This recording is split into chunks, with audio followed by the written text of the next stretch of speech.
All right, so here we are. I don't know about you, but I played a D&D game tonight and feel like talking about D&D for a little bit. So I'm here with Dave from Nerdarchy. Obviously, you guys know who I am. I'm Juice from, other direction. Phew, there we go. Juice, Tabletop Gaming with Juice from the RPG One Shot Group. And yeah, so how you doing, Dave? What's going on? I'm, I'm doing good. I'm Dave with nerdarchy.com for nerds by nerds. Um, I did not play D&D tonight, although I did a lot of geek and nerd stuff. So What all do you I do? had a full day. We had a local event here. They had the very first one back in April, and it was so successful they decided to do another one, in the fall, which was today. And it was a lot of like indie board game designers, comic books, cosplay, like comic, nerdy, geeky comedy troops, like all kinds of crazy stuff. It's called South Jersey Geek Fest. It was a blast. The first one I went to was it was fun, but this one, it was even more fun because at the last one I met a bunch of people, so they're like all there again. So it's like you're like there doing the event, but you're like kind of hanging out with friends at the same time. So it was really cool. Yeah. Um, Although it's not D&D, friends of ours, Cardboard Fortress, you can find them on Facebook. They have this game called Kobolds, and it's got like 10 classes, so it's very kind of like D&D with certain abilities, and you got this town scenario going on where the kobolds are trying to overrun the town, Mhm. and it's one of those games where you're really not supposed to win, but Right. I think Nerdarchy cheats or something because we win way more often than we're supposed to. But yeah, it's a lot of fun. I hear you. Welcome, AJ. What are you doing tonight? Nothing, man. What's up? Nothing. I just got done playing D&D with my Pathfinder to 5th edition group. It went awesome. This is not the same group as we talked about before. This is a different one. This one has Nate, who's WASD20 on YouTube. So anyone watching this, go subscribe to him too. He's got like 280 subscribers, only been doing this for a few months. His videos are awesome. He gets more views per video than me with twice as many subs. So that should tell you something. Good guy, really Yeah, good. his videos are good. I enjoy them. I can't Yeah, wait to see the school thing that he's working on. That sounds really cool.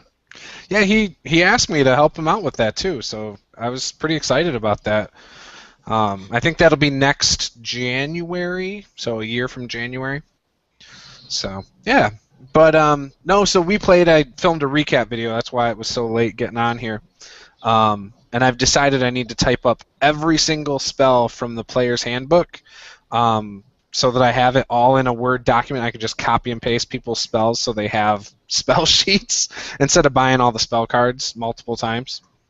Um, and I'm just gonna do it like down the list. I'm gonna do cleric spells first, all the druid spells, Eldritch Knight spells, because those are a pain to try and find if you've tried to find Hmm. those, because they only get two types. I think it's Abjuration, And Evo. yeah, and Evocation spells, and Yeah. it has That, to be from the Wizard category as well. yeah. That's one of the few peeves I have about fifth edition is the way they organize the spells. Because I like it when they list them by school, and I like when you turn to the spell and it says what level it is for what class. Instead, I have to flip back and forth between the list and the spell and go, "Oh, this is really cool," and then flip back, boom, boom. Oh, I can't cast that. You're like, I was like a kick in the nuts. Yeah, I have a cheat sheet that I printed out. Yeah. Um, well, I photocopied it. It's the spell sheets, which obviously is from pages 207, I think, through 211. So I printed that so I could cheat a little bit, but still, it doesn't help you when it comes to like what school it is, or um, if an Eldritch Knight can use it or not, which would be Right. from the school. So, yeah, so I just think typing it up will make it a lot easier. I thought of you guys earlier today. I saw something that made me think of you guys Yeah. because I know you guys are a crafty couple of gamers. I am not. But at the event I went to, they had a 3D printer, and I was like, man, that's really badass. I would totally do terrain that way. How heavy would the pieces be, though? What's it make it out of? Dude, they can do it with like almost like a paper mache. They can do it with like a plastic. They can do it with metal. They can do it with wood. Dude, it's insane. Oh, wow. I was looking at it because I was like, man, we could get some Nerdarchy stuff made up. Either maybe like some logo stuff or our goblins. Mm-hmm. It was pretty impressive. It's not that it doesn't seem that expensive. It's just expensive to buy the printer. Right. Yeah, the paper mache would be sweet because it'd be nice and light. If you yeah. made it dense enough that it would still be durable, that'd be real cool. No, it does seem pretty durable, but I think even the plastic wouldn't be that heavy. Right. Yeah, as long as it's that certain type of plastic. There's some plastic that's a little more heavy, but I could see some light plastic working too. Well, it'd be hollow. It'd be hollow too, so. Yeah, you could do that. You know, if you got arches or columns or stuff like that, I would just build them hollow, so they would stay light. And obviously, you want to use less material anyway. Mm-hmm. What about the custom miniatures? I've seen some people starting to do that. That would be cool because then you can customize your hero to be what you envision him. I just saw an article. I didn't actually have a chance to look at it, but I just glanced at it, and I was like, they're doing that. The 3D printed minis, and I don't know who was putting it out. I don't know who did it. I just saw. I was like, wow, that's pretty badass. It has to be expensive unless you submit your own 3D model of it, because I mean, to do just one miniature like that as a manufacturer, you would have to take the time to design it and then print it.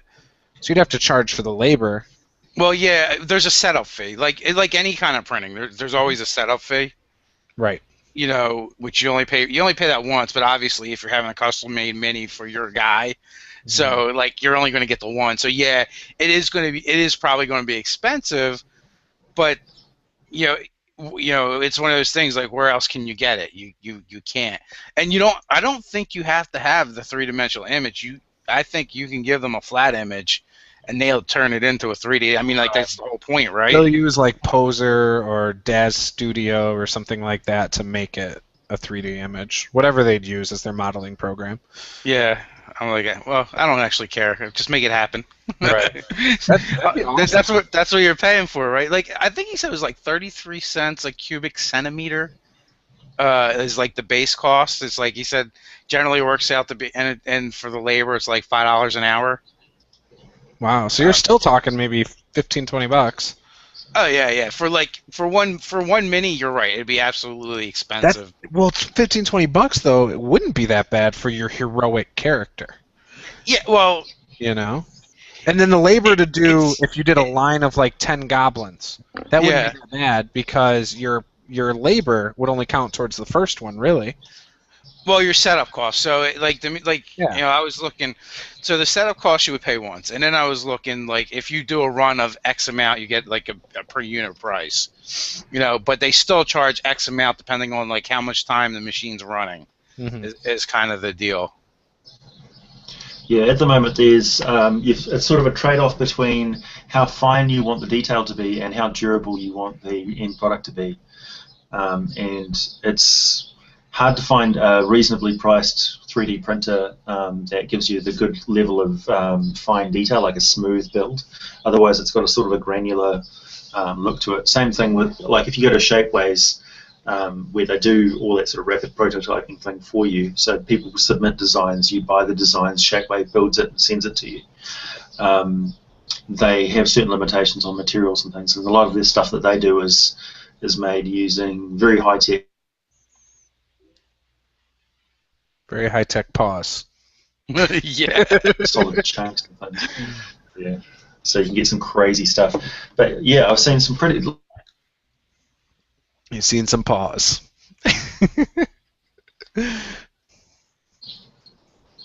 Oh, AJ, you cut out a couple times. Only you, man. The really heinous thing is, like, we've got fiber on my street now. So yeah. I was gonna say, are the koala bears? Are they messing with that? he's got a koala bear in the lines pulling on him. That's funny. I don't It's even funny know how if these they have things koala deal. bears in New Zealand. We don't. We got no marsupials apart from possums, which we brought over here for fur. Nice. You brought them over there? I'll take that as a yes. He keeps cutting out. That I sucks. wish there was something I could do Sucks to. every single time I start talking. Are you able, try turning down your bandwidth and see if that helps. Do you have stuff open? He probably does. Yeah, that might be. When I get on the chats, I generally shut everything else down. I usually leave up Facebook and YouTube, but I am going to exit YouTube right now. There we go. All right, there we go. I had a very important question for AJ too. Oh, did you? Yeah, we actually asked it in one of the videos in our recap video that we shot today, but I got them right here. I wanted to know if they do Halloween elsewhere. Oh, in other parts of the world? Yeah. Probably not. It's probably American. Yeah, I could have sworn on Facebook I saw a Facebook post from like Sweden or something, and they were doing like Halloween. Then the other nerd artist made fun of me, but Nice. Yeah, so today I had to do some work. I went and showed a guy a house and went and looked at his house and stuff. So I was not able to prepare for this session again. I'm starting to become the master of no prep and just run a session. improv. Really. Yeah, but not really because I'm not really that good at it. I'm usually like, yeah. Like, I want to say right now, something. in 5th edition, that's kind of hard. To improv? Well, not so much not the improv with the story and stuff like that, with the monsters, because like if say you get an idea in your head and you're just like, I'm going to use this monster, and you open up to it, because at the low levels the lethality is so high, you're like, oh, oops. So you want to know where I messed up today? Yeah, lay it on me. Let's see, lizard men. I put out like 10 goblins and called them all lizard men and had 2 others that were like the boss lizard men. Then I Yeah, looked in the book and realized, ooh, they can't fight lizard men. they could. I just had to adjust, which was fine, and I did. I didn't do multi-attacks except for like the big boss guy.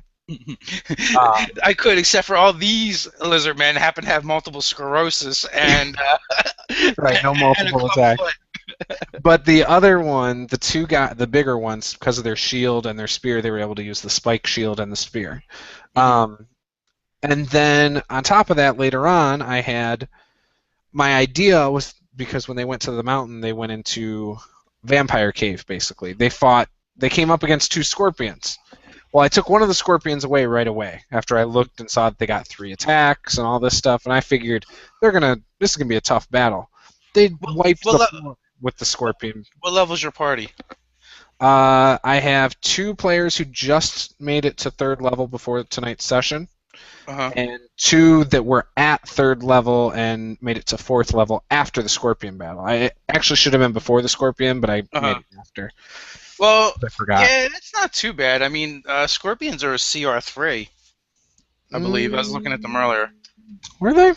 Yeah. I don't know. I had pulled the page open and I was like, oh, they're going to get the butts kicked because 22 damage from the tail average.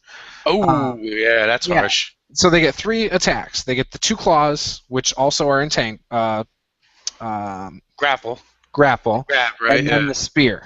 So they can grapple 2 people and then their tail on each person for 22 points on top of that. Well, let me tell you something. We've been heavily looking at the animals because of video. No. Well, partly that, and partly because of Andrew SR2 Joker's meat grinder. Like 2 of our players want to play druids, Right. because they're just like the ultimate tanks now. They're not though. They can't. It depends on how you build it. You say they're tanks because you can turn into an animal. Oh yeah. Well, okay. Here's the thing, right? Low levels. Yeah. They're huge. They have huge tanking capabilities because their hit points are so high, or so much higher if you go circle the moon. Right, because you can switch to an animal, take a bunch of damage, and then switch back. Yes.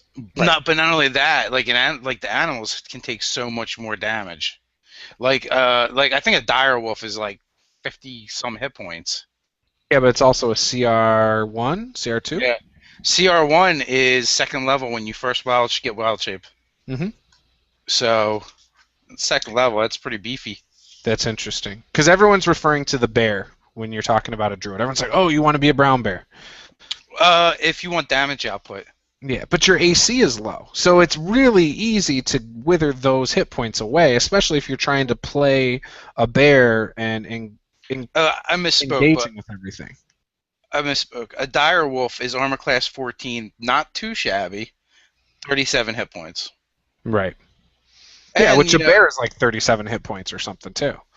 I don't Look know, it up let's real see. quick. I got it right here, but Me too. Black bear is a half a CR, so it's like black bear's so weak. the black bear. Brown bear is a CR1. That's 34 hit points and AC 11. So you're going to get whomped on. Right. The thing with the bear is they just got a lot of damage. Yeah, the things I liked. Somebody said in the group, "Why not just go to a giant spider?" Which actually makes a lot of sense. I actually said that too when I was looking on. The giant spider is really good Because you get the web and the bite, you get all sorts of different things. poison is very versatile. Yeah, but I like, was it the lion or the tiger? I can't remember. The lion's a CR1. You have a speed of 50 feet. You have a smell, pack tactics, pounce, running leap, bite, claw. So your bite does 1d8 plus 3, and it's a plus 5 to hit. Your claw is a 1d6 plus 3, and that's a plus 5 to hit as well. If you pounce on something, so if you move at least 20 feet straight forward a creature and then hits with a claw attack on the same turn, that target must succeed on a DC 13 saving throw or be knocked prone. If the target is prone, the lion can make one bite attack against it as a bonus action. So that's pretty good. I mean, you're going to do your claw attack, which is 1d6 plus 3 on your pounce. They go down if they fail their DC strength, and then boom, you bite them again for 1d8 plus 3. That's not bad. And then your party now can attack them while they're prone. And I would assume your bite with them being prone gives you advantage. Is it advantage or is it plus 5? I can't remember. I'm not sure on that one. I think it might be advantage. I think that there's a very few things that give you a plus to hit. Yeah, I can't remember. I keep forgetting a lot of the rules. The polar bear you can't get because that's a 2, CR2. Right, you gotta be 6th level. Which that one's pretty sweet. 42 hit points, 2d6 claw damage, and a 1d8 bite damage. Plus it's multi-attack. Actually, you know what I found the most limiting factor was not actually the CRs, but the movements, because you got to be 4th level before you get to swim, and I think 8th level before you can get to fly. But like that swim eliminates things like snakes, like the giant snakes, because they all have swim speeds. So, we are picking up my game at 7th level on Monday from this past Monday, and Andrew's being a druid with his new character since he died last week, and he's told me he's gonna probably switch to a rhinoceros a lot. Oh yeah, we were talking about that too, man. The dungeon punch. Yeah. We were talking about that today and calling it the dungeon punch. You just send him in and he runs straight through, and then everyone else has to come in for the cleanup. Yeah, with the charge and the gore. Yeah, that charge is like 4/8 or something ridiculous. Yeah. 20 feet straight line toward a target and hits with the gore attack on the same turn. The target takes an extra 2d8 bludgeoning damage. Which campaign was that, man? It's not a campaign. It's just I played a game Monday on like spur of the moment and just ran them through. Let's see. It was a dungeon. You dropped them in the water right in the beginning. Yeah. Okay, and then it was like a Tarrasque and a bunch of crap. Did you say a Tarrasque? Yeah, they fought. They snuck by a Tarrasque at one point. They murdered a baby Tarrasque in his sleep. No, okay. So they dropped in the water. They fought a cloaker in that room. Mm-hmm. Then they went on to fight 2 displacer beasts, which again, it was just kind of like tonight. I just opened a book. With that one, it was just opening the book and whatever page I was on, that's what they fought. But no prep. And so they fought 2 displacer beasts, which I didn't do correctly. Whatever. They fought a clay golem, which I didn't do correctly. Whatever. Yeah. I see a recurring theme. Yeah, basically. Because I don't have time to read 6 paragraphs while I'm running combat. Right. No one's got time for that. I was like, yeah, I wrote AC, hit points, and damage, and then I kind of glance at everything else, and if something pops, and I'm like, okay, yeah, I'll use that too. But yeah, so anyway, so then they fought the 2 Displacer Beasts. After the Displacer Beasts, they took a shoot that landed in Tarrasque poop. Oh my god! I can't believe you dropped them in Tarrasque poop. Oh yeah, it was great. What's that? And then they decided to sneak around the Tarrasque as it went to sleep after pooping again, right where they were. They got into another room where a steel door closed behind them. They fought a Gorgon where they couldn't escape. They beat the Gorgon pretty easily because I gave them +5 weapons before the Tarrasque poop. Before the shoot. I gave them all +5 weapons and somebody +5 armor. Because I knew I wanted to throw a Tarrasque at them. And so anyway, so then they fought the Gorgon, whooped it, and then a Balor split the top of the cavern open and they fought a Balor. When the Balor exploded, we had only 1 survivor. So, because they beat the Balor and then 1 person survived. Nice. Yeah, it was sweet. What was I going to look up? I think it was a tiger. Saber-tooth tiger is a challenge 2, and that looks pretty impressive. Yeah, they're decent. But yeah, the tiger I think was the best one at first level. Ted's making for the meat grinder is making a dragonborn druid. Yeah. That turns into a what's the water dinosaur? Plathiosaur. Oh, yeah. I know what you're talking about. Because he wants to be able to spit acid as a dinosaur. Nice. That was his whole motivating factor, and Andrew okayed it, so he was so happy. So I'm like, you're gonna be like flopping around through a dungeon as this half fish thing. He's like, I don't care. I'm a dinosaur. I spit acid. That's awesome. And speaking of things like that, I've been screwing up a lot of my spell rules. So, for instance, the poison splash. Yeah. I was given disadvantage to my players when, so if they hit my monster with it, that monster had disadvantage. Yeah. It doesn't say anything about the poison effect in the spell. Yeah, then it's just poison damage. Because poison's weird, where it does a lot of different things. Mm-hmm. It can be poison effect, it can be poison damage, or it can have a completely different effect. Reoccurring poison damage. Yeah. Yeah, so I was doing that wrong. I also found out recently that I allowed a kid to make, for encounters, a druid, Shillelagh, and Polearm Master at first level, which he's starting next week. But that's because he was talking to another kid who was telling him how to min-max and say, oh, yeah, you should do Shillelagh, do the 1d8 with Polearm Master because you get 1d8, 1d8. Well, it doesn't work that way. It's 1d8, and it's still the 1d4 for the second end attack. Yeah, so even though it's magical properties, it's not a 1d8 on that second hit. And I found that out tonight. Or not tonight, but I found that out the other day. And so now I feel bad because I know he spent like an hour making this druid and thinking it was going to be this, badass double hit, Well, I mean, they're still decent. Yeah, it's still good. It's just not. I think if he knew that the second hit was only 1d4, I don't think he would have made a druid. Do you get your strength on that? Normally you don't when you take 2 attacks, but it's because it's a feat. I don't know. With Shillelagh, it's your wisdom modifier, I believe, not your. Yeah, I'm talking about the Polearm Master. Is what I'm about. I don't know. Normally, with your second attack, you wouldn't. Yeah, that's what I was saying. Yeah, that's interesting. I don't know.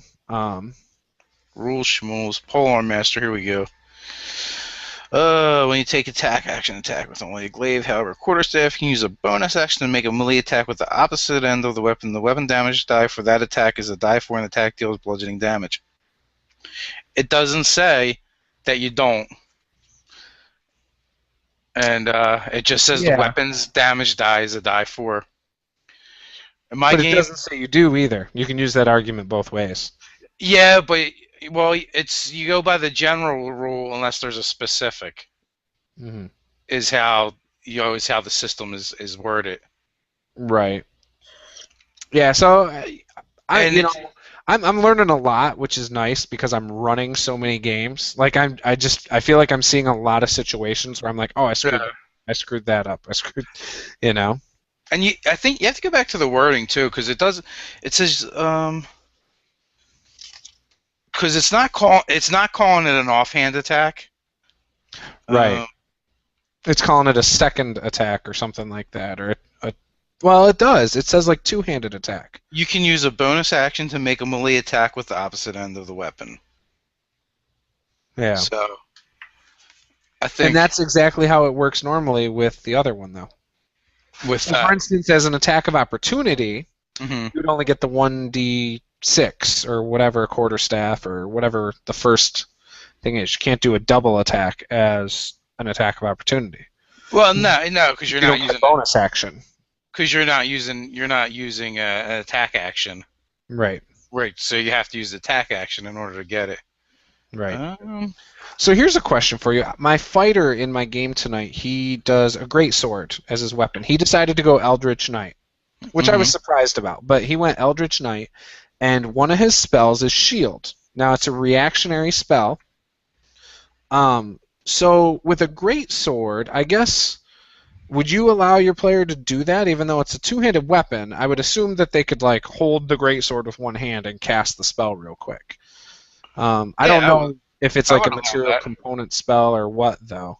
I don't think it is. I don't think so either because it's a reaction. Yeah, I would allow that. I mean, really, even if there's a somatic, you can hold the weapon with one hand. You don't have to put it down. Right. That's what I thought. There were some other things. You'll see if you end up watching all 5 hours over the course of however long it takes you. There's a few rules things that came up in my game. Excuse me. But I'm glad all these things keep coming up because I feel like it's just going to make me better quicker. So. Well, yeah, I mean, a learning curve. Mm-hmm. So, yeah, Polearm Master, with that second attack, I'm giving them the modifier. Because when reading two weapons, it specifically calls it out. Mm-hmm.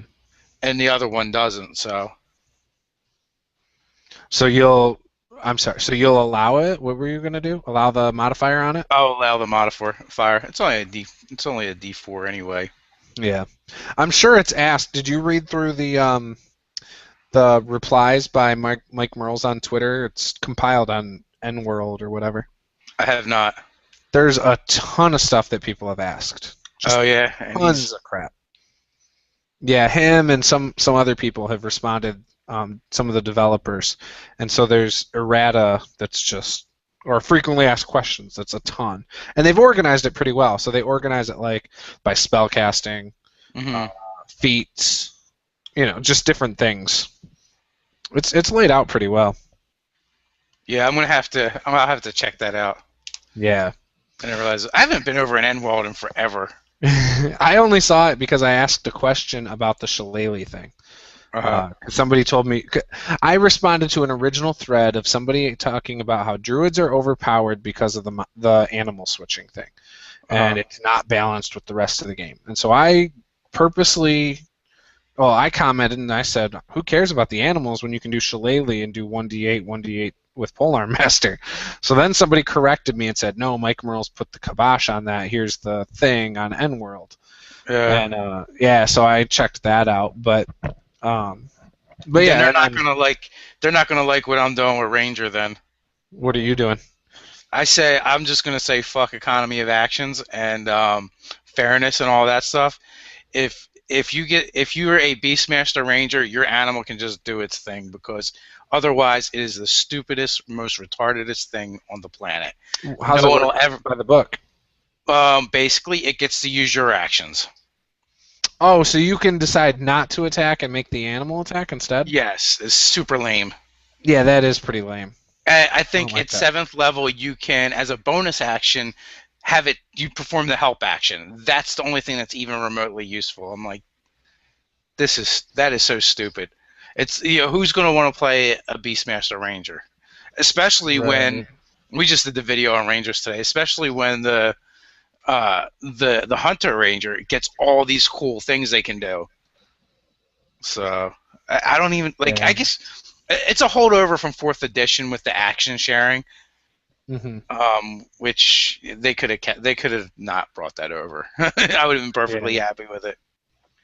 I just find it funny that everyone's so caught up in, oh, well, this is overpowered for this reason or this reason, and it's just so silly to me. Like, okay, so if you know something is overpowered as a DM, we'll just put you in the DM chair. Aren't your NPCs and monsters gonna like your more intelligent ones gonna know that in your world? So aren't they gonna focus on that thing, knowing that that could wipe a bunch of stuff out?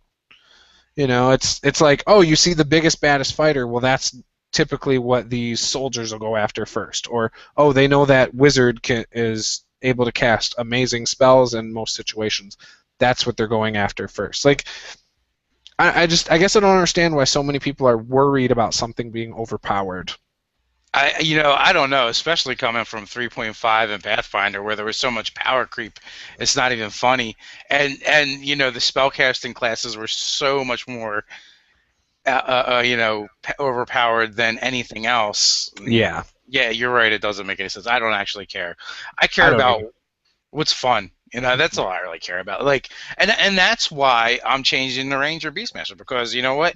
It's not fun to play. Basically the whole purpose of being that character is because you want an animal companion, right? Well, it's not fun if either you act or the animal acts. It's so silly. Even the wizard has the familiar spell. Yeah. Well, the familiar. I think the familiars. So the whatever the familiar is goes away after a period of time, correct? I didn't look it up, but my Eldritch Knight, my fighter, no, it's permanent. He did it. Okay, so it is permanent. It is permanent. Then it works on its own, then obviously. And well, you're supposed to do the whole action thing too there, and I'm like, no, I'm not going to do that. Especially like you got an intelligent creature, and you got to share actions with it. It's a fey creature of some sort. Well, you can get really cool stuff too. Like, you can get a pseudo dragon or a sprite, or depending on. Although the sprite is so weak, man. I don't even get that. Like the warlock, if you go with the pack of chains, you get a familiar. Right. Quasit, imp, pseudo dragon, all of them give you spell resistance. Are those listed in here? Yeah. This is what it says. You gain the service of a familiar, a spirit that takes an animal form you choose. Bat, cat, crab, frog, toad, hawk, lizard, octopus, owl, poisonous snake, fish, rat, raven, seahorse, spider, or weasel. So those are what you get for the Find Familiar spell. Yes, but if you read the actual monster entries, they have the variant where you can get the better familiars. Or if you're a warlock, that's right in the pack of chains description. Oh, okay. And they add one that doesn't have the variant, which is a sprite, and it's horrible. The sprite is so weak. Gotcha. So why would you dismiss your familiar? I guess I'm trying to wonder. Because if it's when it drops to 0 hit points, it disappears, and you could just recast it. So basically, it reappears after you cast the spell again. So does it really matter if your familiar gets killed? No. So then why would you ever, dismiss it? I guess I just don't understand that. No, because you know what you can do is you can dismiss it and call a different one. Okay, so that makes sense. Say you want to dismiss it forever. As an action, while it's temporarily dismissed, you can cause it to reappear within 30 feet of you. Can't have more than one. If you cast a spell while you already have one, you instead cause it to adopt a new form. So now you can just change it. Choose one of the forms from the above list. Your familiar transforms into the chosen creature. Finally, when you cast a spell with the range of touch, your familiar can deliver the spell as if it had cast the spell. Oh, that's cool. That's probably the best thing about this. You could do a touch spell through your familiar. Yeah. Robert's pointing out that if you get if as a ranger, if your companion dies, you get another one too. Yeah, so there's no consequences to letting your creature die, whereas there used to be. Okay, you're an AD&D player. You're second. Yeah. You remember, dude? You remember? You know, well, it's probably recent. It For was you. like permanent, like You lost a hit level. die. You Yeah, it lost was like a a permanent level of hit die. stuff. It was awful. That was If, for wizards and rangers. Yeah, for the wizard find familiar, you when you got to find familiar, you just shove that thing up your ass and make sure nothing ever came near it. Yeah, because it was almost always a weasel. Like I remember everyone using a weasel, and then it was like, oh yeah, well I'm gonna send it through this hole just to see what's in the next room, but it's gonna use stealth and it's gonna come right back and hide. That's all I remember people doing with that. That's the same thing I was thinking, Robert. Beastmaster, Dar, and the stupid ferrets. In case you guys are wondering, Robert Ogre can't talk because his daughter's sleeping in the same room with him, so he's just typing in the side chat, and we will try and relay his messages.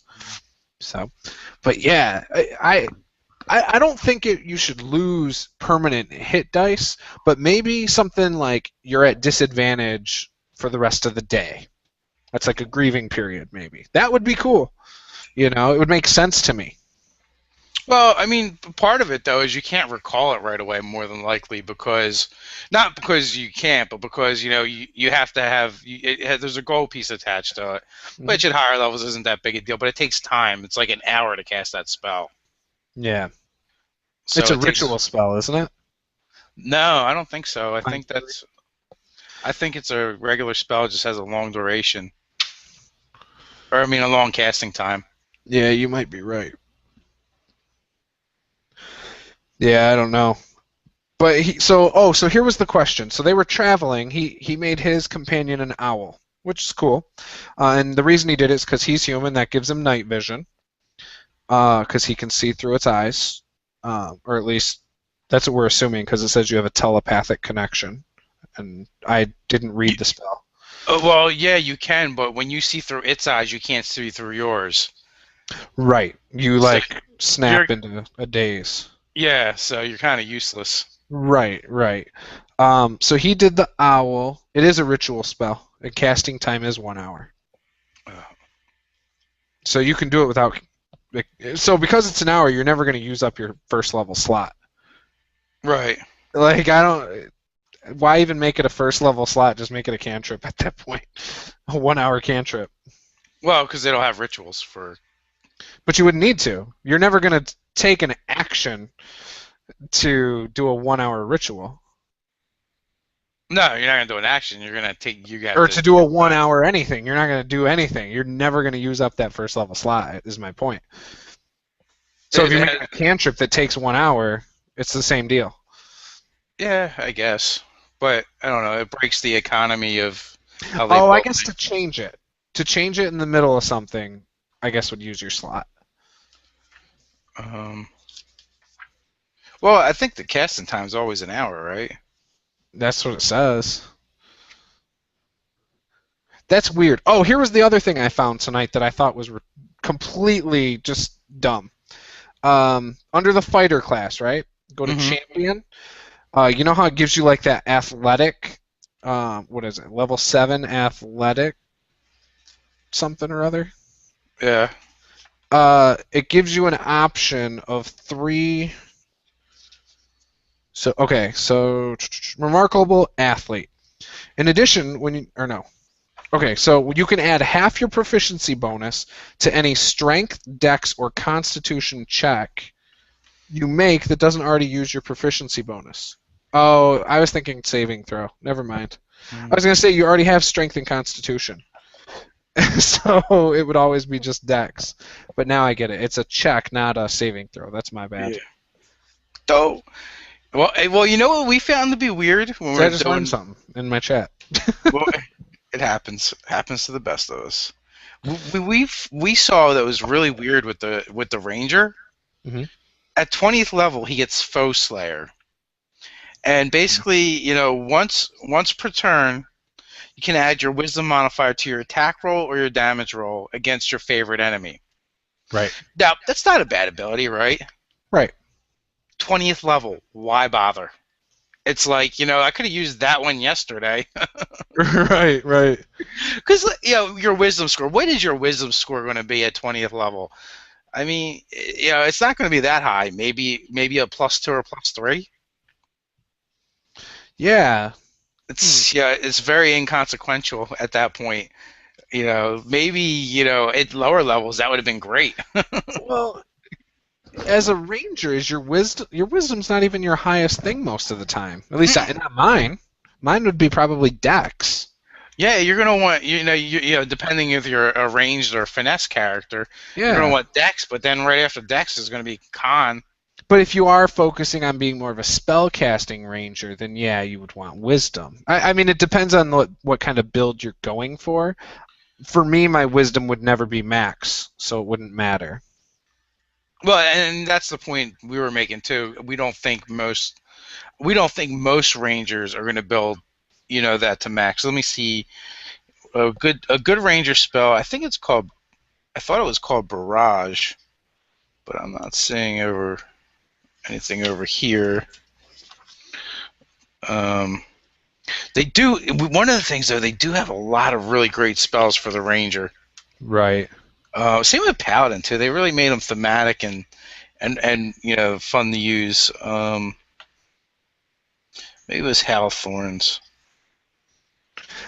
Speaking of thorns, there's a druid spell I love. It's like spike growth or something.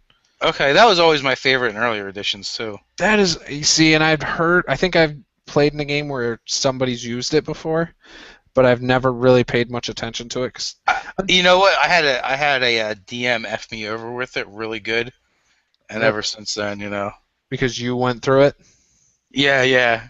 and so he hurt you. He hurt us. He hurt us so bad. Totally controlled the battlefield. Yeah, a range of 150 feet. So you could put it out there, and it lasts up to 10 minutes with concentration. It's a 20-foot radius. So in a dungeon, you could do it too. Mm-hmm. Which is funny because it's supposedly nobody can see it. Which doesn't make a lot of sense to me. If there's spikes and thorns on the ground, I'm going to see it. But either way, that's still cool. Yeah, so if it's a 20-foot radius, that's 4 squares they have to go through, taking 2d4 damage every 5 feet. It's not pretty. No, and if it's 10 minutes, all you got to do is cast it on a doorway and stay back. And let something either try to use ranged weapons on you or walk through it and just probably drop themselves, almost. Because that's 2 to 8 damage every turn, so that's an average of like a 6 or 7. 6, right? Is that an average roll of 6 or 5? What is it, 2d8? 2d4. Oh, 2d4. Yeah, that's like a 5 or a 6, yeah, for sure. Yeah, so it's taken up to 20 points of damage to just come through the doorway. So, alright, so I guess Rangers do rely on saving throws quite a bit, but I was just looking at some of their attack spells. Right. They're still really great. I just feel like if I'm playing a ranger, I'm not playing a ranger for spells. I'm not thinking of it as a spellcaster. I'm thinking of it as a wilderness survival kind of person who can also fight. We were talking about that, and that's how we've always viewed them. Yeah. But in this edition, they get their spells at 2nd level, Mm-hmm. and they get good spells. Right. And a lot of their spells are like a bonus action. Mm-hmm. Like Ensnaring Strike, it's just, okay, you hit them with something with your normal weapon attack, and then they're restrained if they fail a saving throw. Or, the Hail of Thorns is you hit someone with a ranged weapon, and then it explodes in like a 5-foot radius, hitting everyone else around it for extra damage. Or Hunter's Mark lasts up to an hour, and you just pick somebody. And yeah, it's funny because this is straight up marking from 4th edition. But as long as you have that mark on an enemy, you do an extra die 6 of damage on them. Right. And when they die, you can switch it, and that lasts an hour. And then it gives you bonuses to track them and for your perception and stuff like that. So it's kind of cool. I think as you progress through this edition more and pay more attention to this stuff, you're gonna be like, oh, wait a minute, no, they're spellcasters. Yeah. Oh no, I know they are. I just it doesn't go with my vision of them. Whoops. Well, that's because in I've previous always viewed him as editions. more of Aragorn before he multi-classed into fighter. Yeah. Which now, I mean, I've always, even in second edition, I instead of making a ranger even back then, I just went fighter specializing in bow and other weapons. That's how I always made my fighters if I wanted a ranger type Well, guy. yeah, because in the previous editions, like your ranger was always based around the favorite enemy, Mhm. and it was kind And of the like dual attack without penalty. so it was kind of like the lamest thing because like unless that your campaign revolved around a lot of that, you didn't get your spells in second edition until much later. In third edition, you didn't get them until fourth level, and they kind of sucked. It's like, okay, well, you got a couple extra cure light wounds to throw around, Yeah. but really, when I was in third edition, it's like, can I give away my spell casting for something else? Mhm. Like, can I have an extra wolf or something? I don't know. Or trading for a feed or something. Can I train it for that ferret? So, What was I gonna say? Oh, I lost it. Sorry. Oh, something I've seen a lot of people mentioning too, especially in like the Facebook groups for D&D and stuff. They're like, "Oh, this edition is so much harder to min-max in power game," and I feel like it's easier because there's no reason to multi-class to power game. You just got to come up with how you want a power game. Do you want a power game because you want high armor class? Do you want a power game because you want more damage dealt? Like, what is your goal with your power gaming? And then you just do it because I feel like it's just easy with a lot of different classes. I mean, do you agree or disagree? I kind of do agree. I mean, the system is built in a way that really does make it harder to min max it. So. Oh, okay. So you agree with them? Okay. I do like, but you're also right with the multi-classing thing. Like, if you decide to multi-class in this edition, it's almost like you got to do it in blocks of 4 levels. If you're gonna go min-max, right? You got to do it in blocks of 4 levels, and you really gotta want to multi-class in order to do it. And I'm doing it with my one character, and I have another concept that I'll probably do it with. But it's definitely the overpowered thing to do is to just straight up go one class. Maybe feats or something if you want to sprinkle stuff in. Yeah, because it feels like, for instance, with the barbarian, let's see, at level 20, I think you can get some crazy bonus to something or other. Yeah, your stats. Yeah, it was like something like your strength or something. Strength and con go up to like 24. They can. You have to plan your stats out to make it happen. But yeah. Yeah, so it's like you can bump it up to like 24 or 25. I can't remember. I'm looking. 24. They're both 24. The max for everyone else is 20, so that's huge. Yeah, so that's an extra 2 on both of those. Plus, Constitution's retroactive, so that's an automatic 40 hit points if your con goes up to 24. You know what? One of the characters I'm going to make for the grinder is a Hill Dwarf Draconic Bloodline Sorcerer, man. If I only using just the standard array or a point buy and average hit points, 80 hit points. What? Yeah, that's right. That's nuts. I love it. Though. You can power game. Look, you can power game any system, but I feel like in 5th edition, you're really like trading stuff off in order to do it. Yeah, so, I think so too. You're either like, for instance, I made that Halfling Barbarian for somebody's game like a week and a half ago. Was it Ogre? I think it was Ogre's game, and I have my armor class as 21 at level 1. What's that character's strength? Low, not low, but it wasn't. It was like 13 or something. So he sucks. So his rage sucks. Oh yeah, it wasn't like a good plus to hit or anything at all. Yeah, because at first when I saw barbarians, I was like, oh my god, they built this for small barbarians. It's awesome. Mm-hmm. But then I actually got a hold of the book and I read. I was like, oh no, they didn't. But what do you think is more important in combat? In your honest opinion, is it? Armor class is huge in this edition. Yeah, because if you're gonna hit something, you're hitting it once at first level. You're hitting it once. You might be getting hit up to 3 or 4 times a round, depending on how many monsters there are. So the higher your armor class is, that bonus to your armor class is more beneficial than your bonus to hit.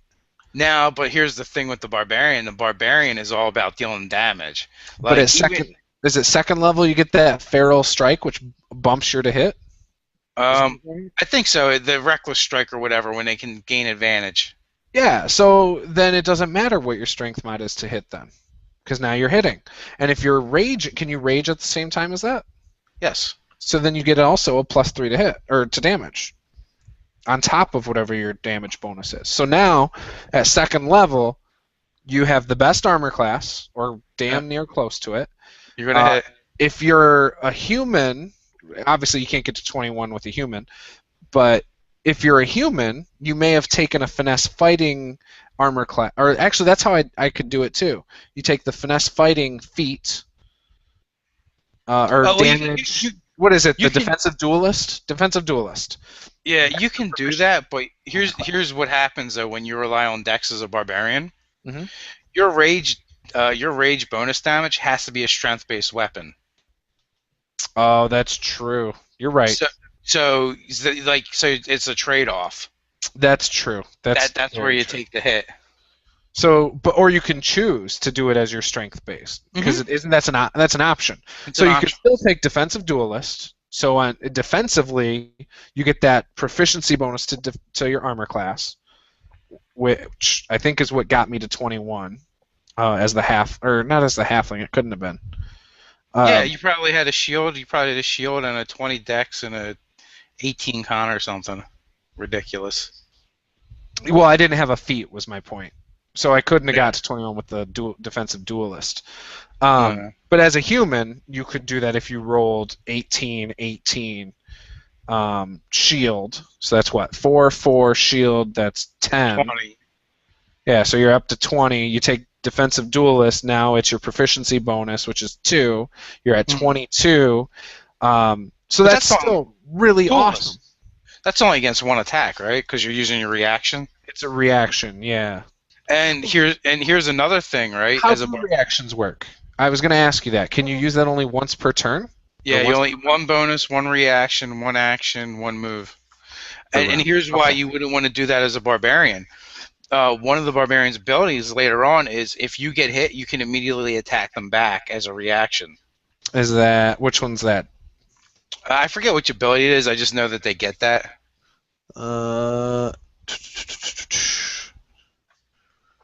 Must be under one of the paths. It could very well be under one of the paths. Let's see. Feral Instincts. No, it's not that one. Attack, fast movement, no. Danger sense. Yeah, I'm not seeing it. Retaliation, 14th level. I mean, obviously and that's the Berserker path. So, I mean, you make a good point. But by then I would have probably taken feats that up my strength anyway. So then it becomes an option, you know. It's like, well, in this fight, what do I need to do? And I'm cool with that too. I like the fact that you have a different ways to kind of build different characters. Yeah, you can make it a lot more conceptual, you know, and still be just as effective as somebody else's concept, you know. Well, I'm like the master of going against type. So for generally my characters are unoptimized because I rather just build towards a theme and have fun with it. Right. This past 2 weeks I've been very experimental with my builds since I've made a lot more. And for instance, it started with your game when I was like, oh, I'm going to be this gnome Eldritch Knight. So that started then, and now I'm like, oh, what can I do to make my character fun for me and optimize it? And so I've been doing different things just to see what I can build. That's not how I would play in a campaign. When I play in a campaign, it's more of, okay, what's a cool character with certain abilities? And then based on that concept, I try to make him as good as possible within that concept that makes sense to me. Yeah, well, with the one-shots, I mean, that's the perfect place to experiment. Mm-hmm. For the meat grinder, my brother's talking about a gnome druid because he wants the high con and then the advantage on all the mental stats for will, and he's just going to totally dump dex and strength because he figures he'll just use, the animal. Right. Yeah, and I one of the things I want to do too, because I run the encounters out here, I want to make a bunch of characters using either the point array or the point buy, and min-max those to different things. So maybe one's a min-max to armor class, and these would be pre-gens for people, you know. But I want to do like a version of almost everything that's armor class based, another version that's all like strength based, all deck, you know, whatever it makes sense for the class. But I'll make like 2 variants that are different for each one. Not the basic ones, so not the ones that are in the starter set, but like your barbarian, your warlock, you know, the different classes that not everyone's going to have access to unless they buy the player's handbook. So. I was going to say something, but I completely lost my train of thought. You said your brother was doing the gnome that had low stats. Yeah. Oh, you know what? The Andrews game. I wanted to get into that game, and I was so going to go drill it just like you did. Did you go Circle the Moon with that character, or did you go the land? I did, and I never switched to an animal. Yeah, see, I was gonna. If I played that game, I was actually going to go Circle the Land and go Desert. Just or I was going to do a barbarian, or either that or a fire resistant dragonborn. Because I was this game. I was thinking he was going to go. Okay, it's a desert game. You can't wear heavy armors. I thought he was going to totally dark sun it or something, and he didn't do any of that. But from my understanding, that game completely went elsewhere from what he was expecting. Like, I guess the water that I did on his 2 flames on the pillars, that messed stuff up for him.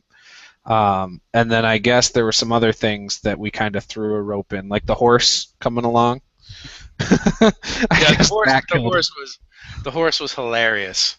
I was waiting for Posey to roleplay making love to the horse. I thought he was making love to the horse. I loved it. He gave dude. I was talking to Andrew, and I said it would be hilarious if that was an ongoing campaign, and like he did all these different things to figure out how to bring the horse with him, like the aerial adventure, the underwater adventure. With the horse. What he should do? Him and Posey should do a duet game, just them two, so that Posey and his horse are the stars, and nobody else. Maybe every now and then he'll bring in somebody as like a guest star, but just it's the Posey show, and then someone. I love the video he did afterwards. That was hilarious, dude. Yeah, I think I shared it on Nerdarchy the next day when he did that. I really got a kick out of it. I thought it was fun. I was impressed. I was surprised he didn't ruin the game. Right. Well, Andrew's laid back. Like we talked about this too. Like you, Robert, I think me, Andrew, we're all really laid back DMs. Like we kind of say yes for the most part. If somebody wants to do something we think it's fun, or it might add to the fun of the game, we're like, yeah, go for it. I think Mike Merle's put that in 4th edition Player's Handbook or DMG. No, the DMG. And I thought it was the greatest addition to the game. Just say yes. And if you think back to playing 1st edition and 2nd edition, you know what? I pretty much universally the DMs that I played with would go, okay, roll. It was always a percentile dice, And if you could drop a 00 or the 01 if they're going high or low, whatever, you could say you were trying the most outrageous thing, and the DM will let you do it. Yeah, if the dice would give you the 01 or the 00. So it kind of harkens back to that a little bit. And, I kind of base the DCs on what someone wants to try to do, on how much fun it's going to be. Mm-hmm. Like, in my game, when you guys all fell into the pit with the Minotaur, and Andrew's like, I want to break my polearm, on a DC 14 it probably should not have broken. But I'm like, I want to see where this goes. Sure, it breaks. Cause I probably wouldn't even left it to the die. I would have said, yeah, you can break it over your knee. Let's do this. Yeah, but I set it really low, and if it didn't break, then I'd probably make something else funny happen. Like he breaks his leg. Yeah, instead he shatters his femur. No, it's funny. I've told this story before, but my 2nd edition DM, when we were playing 2nd edition last winter, there was a point where we came to a cave entrance, but it was like so sloped down to it, we had to use a rope to it. And I said, because we were like trying to figure out how much rope we had. Everyone was doing all this math and doing it in the most cautious way possible. And I said, screw that. I'm taking my shield and I am snowboarding down there. And the DM's like, you're an idiot. Like, he just told me I'm an idiot. I was like, tell me what I got to roll. Come on. He's like, all right, if you can roll an 18 or better. I rolled like a 19 or something. So he had no choice but to go with it, you know. But it was like, I was starting to get fed up with my group because of how slow things went. And so that was my way of just saying, let's get the show going. And it's memorable. They'll never forget it. It makes me think of, I think it's the Claire Quintet, R.A. Salvatore, Forgotten Realms, and he's got these two dwarven characters, Pickle and Ivan, the Boulder Shoulder brothers, and they're absolutely ridiculous. Okay. And there's this one chapter in one of the books called Dwarven Stealth, and it is anything but stealth. And it's just them like falling down mountains and setting off traps by like walking through them, and it's just hilarious. And and that's what like when you say I'm going to snowboard on my shield down the hill or down the gorge or whatever. That's the kind of thing that makes me think of it. It's just like right, whatever. It's just a game. See, in my head, this is how I envision it. I envision it as my fighter in that game, who was an elf with black hair, and I think he was an elf, maybe a half-elf. Beautiful. Because he gave us 2 extra stats. Right. The whole sexy stat and the other one. I don't even remember what they are now. Comeliness. Yeah, that one and something else. So he gave us 2 extra stats. I don't remember what the other one was either. But anyways, it was like my guy's standing there while these fools are talking about, oh, well, how can we get down there without getting hurt, blah, blah, blah, blah, blah. And my guy's like, screw this, man. I'm Legolas, man. Just surfing down. So I imagine it more like a movie where the guy just looks at him like they're retarded and, hey, here we go. I hate saying that word. I wish I didn't say that. But you know what I'm saying. I do know what you're saying. So, by the way, Chepe, we're not ignoring you. Welcome to the chat. He's in timeout. Oh, he's muted himself. Oh, he's making I just fireballs. didn't want to interrupt. You were having a important discussion. Hardly ever. It was about Posey and his horse. You don't separate those two. I didn't want to come between them. You shouldn't. I didn't want to mess up the metany. Posey might make a video if you disrupt it. Autonomy. But yeah, so I hate Grill. Just for the record, I hate Grill. A brain with a freaking beak on it. I don't understand. Is that a monster? It is. I like the Grill. It makes no sense, but I like it anyway. I also like Grix. I like weird stuff that doesn't make sense. I like the were-rat more than I like the Grill. Come on, dude! It looks like a scrotum with tentacles and. I know. So basically, it's instant death if you stab it. What is that Japanese anime porn? Hensei or whatever. That's what they are. That's why they're in the game. Nice. I was half expecting kaiju because they have like a Godzilla thing. That's actually a monster in Pathfinder is kaiju. It's affirmatively Godzilla. They just didn't cover it up at all. I was kind of hoping they would do that in 5th. You have to add your own kaiju. Although there will be other monster manuals. There's so many things that aren't in this one. There will be others. Thank you so much, Frog God Games, for giving me Lacrota back. Nice.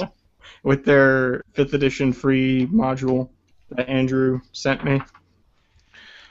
Lacrota, is that a mythological? Is it a mythological creature?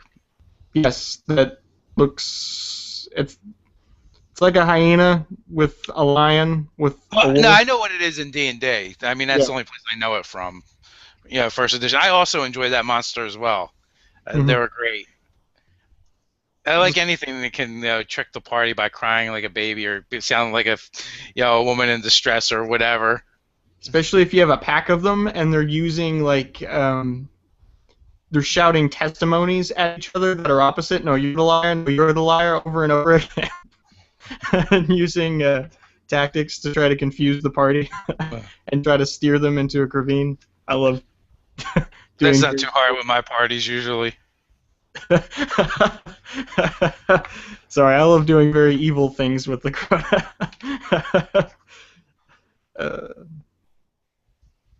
they're my favorite. Yeah, I think my two parties in my two at-home games are very easy to get them to go. Like, you put a piece of cheese on the edge of the mousetrap, and they just go. Yeah, well, you know what the problem is with parties like that, though? Like, they only have one speed, so they also will go right into the Dragon's Maw. When you're thinking, all right, well, this is something they're going to turn away from, and it's just kind of like a story element. No. Because I understand the mentality of the player you're talking about. Unfortunately. Oh yeah, both my groups, the whole group, are pretty much like that. It's actually funny though. Before they went into the cave tonight, knowing vampires were in there, my wife's character was like, "I'm not going in there." It's like, no way. And everyone else is like, "Wait, we knew what we were chasing. Like, let's just go into the cave because we knew we were going to encounter vampires at some point." Yeah, so. I don't know. That's what I meant to ask you, if Awkwardly Nerdy was in those games. Mm-hmm. She's in both my at-home games. Nice. Yeah. So you guys go somewhere else, or you guys gaming at home? This one is always at my house. Nice. The other one, the second edition to fifth edition group, we've gamed at my house once. I've only ran for them twice now. Mm-hmm. The first game, I had to tote my stuff to another house, which so far isn't a huge pain in the butt, but it could become a huge pain in the butt. Well, you guys use a lot of terrain. You make terrain and use that stuff. Yeah. For me, it's like 3 trips from the car to in the house. Because I have my miniatures, because none of them have miniatures. I have my books and papers, and then I have my terrain. So it's 3 trips. Yeah. Like, Ted is like a fiend with that stuff. He's got a ton of that stuff. He actually got this because I gave it to him for Christmas one year, but he's actually got the Colossal Red Dragon that Watson put out. And they had that huge one that's shooting fire straight down. Yeah. It looks cool, but I can't imagine ever using it. It's so big.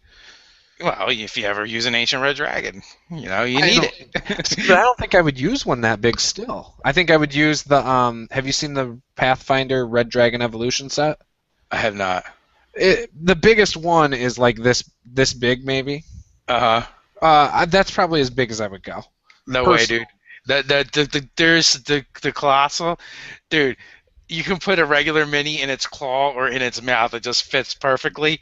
And just putting it on the table, it just next to your guys is awesome because you're just like, oh my god, this is why we do not fuck you with dragons. Look at that thing. Look at it. You can't fight that. What about the dragons you can get at like Michael's craft store and stuff? Have you looked at any of those before? No. We actually have like some whites, some silvers, some blacks. Okay. I was going to say, because those ones I like too, and I almost would want to use those as my Colossal. Yeah. In fact, you saw the picture tonight that I put on Facebook. That's the table we use with the leaf in it. So our table isn't very wide, but it's nice and long. It's just not very wide. So it's just barely wider than the Pathfinder flip mat. So, it's just not very big. It's like, well, you saw it in the picture. You can look at it and judge it. But using huge things is kind of a pain in the butt.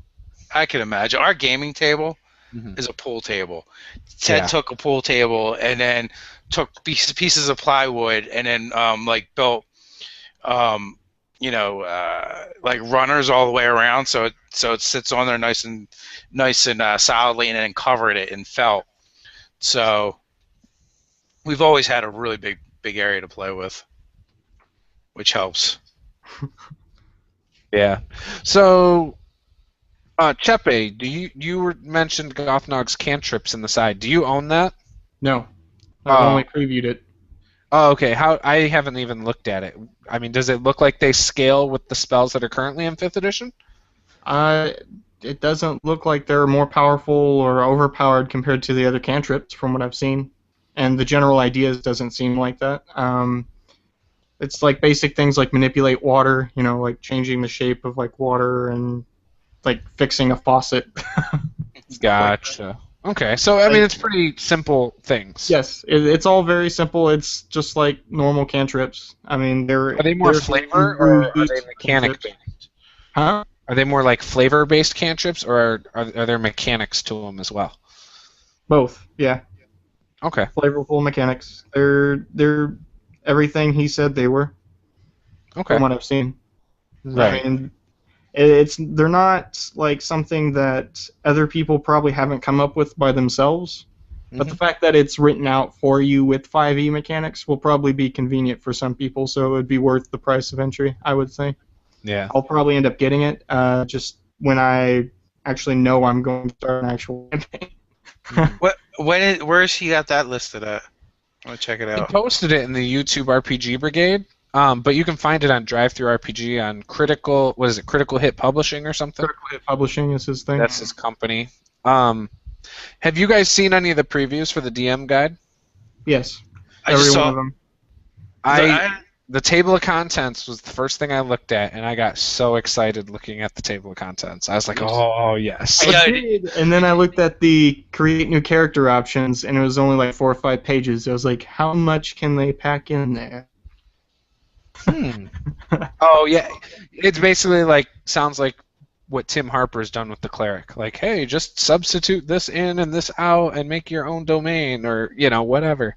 That's probably part of it. Yeah, there's not going to be a lot of room for that stuff anyway. No. But that's what I'm buying it for. Just for those 5 pages. Yeah. He's gonna pay $50 a page. Now, I'm sure it takes up way too much space in there, but it's kind of cool because just for nostalgia's sake, anyway. In the old, first edition Dungeons Master's Guide, they had all the random tables for creating a dungeon, where you basically would just roll up the dungeon, all the dressings and the room sizes and shapes and all that crazy stuff. It looks like it's back. Yeah, that's definitely what it looks like. I'm actually pretty okay with that. I am too. I like it. I don't know how useful it is, but I think it's cool that they put it in there. They've done so much to bring back the first edition and second edition gamers into fifth. Mm-hmm. Yeah, I was looking at. They show some of the equipment for like the futuristic weapons, so lasers and guns, whatever. Everyone says that's stupid, but here's why I actually like it. Because some people like to play that. I don't know. That, and if I wanted to use the 5th edition simple system, which I'm starting to love for a modern game, I could do it. It gives me stats now. I could basically reskin stuff. I don't know if you guys have seen, but somebody has made robots. Robert Ogre knows of this, I know. Someone's made robots for 5th edition, so they're like a class, which is cool. I mean, you could basically make various forms of robots now to play in 5th edition. You might not use it for a fantasy game, but, or you might.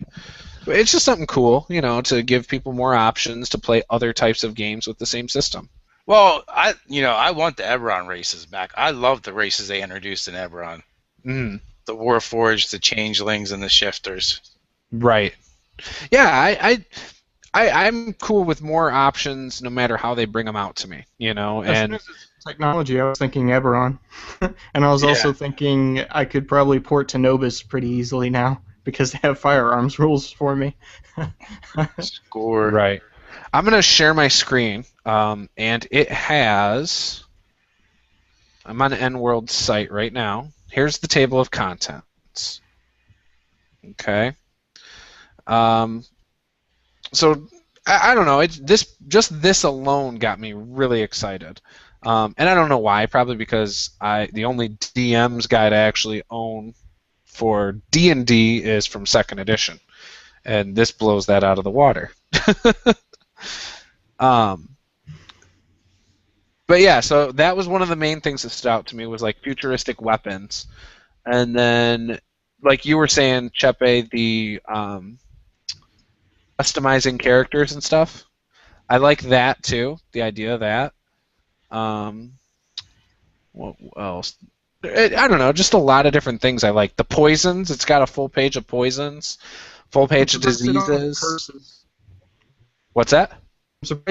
I'm surprised curses don't have their own section.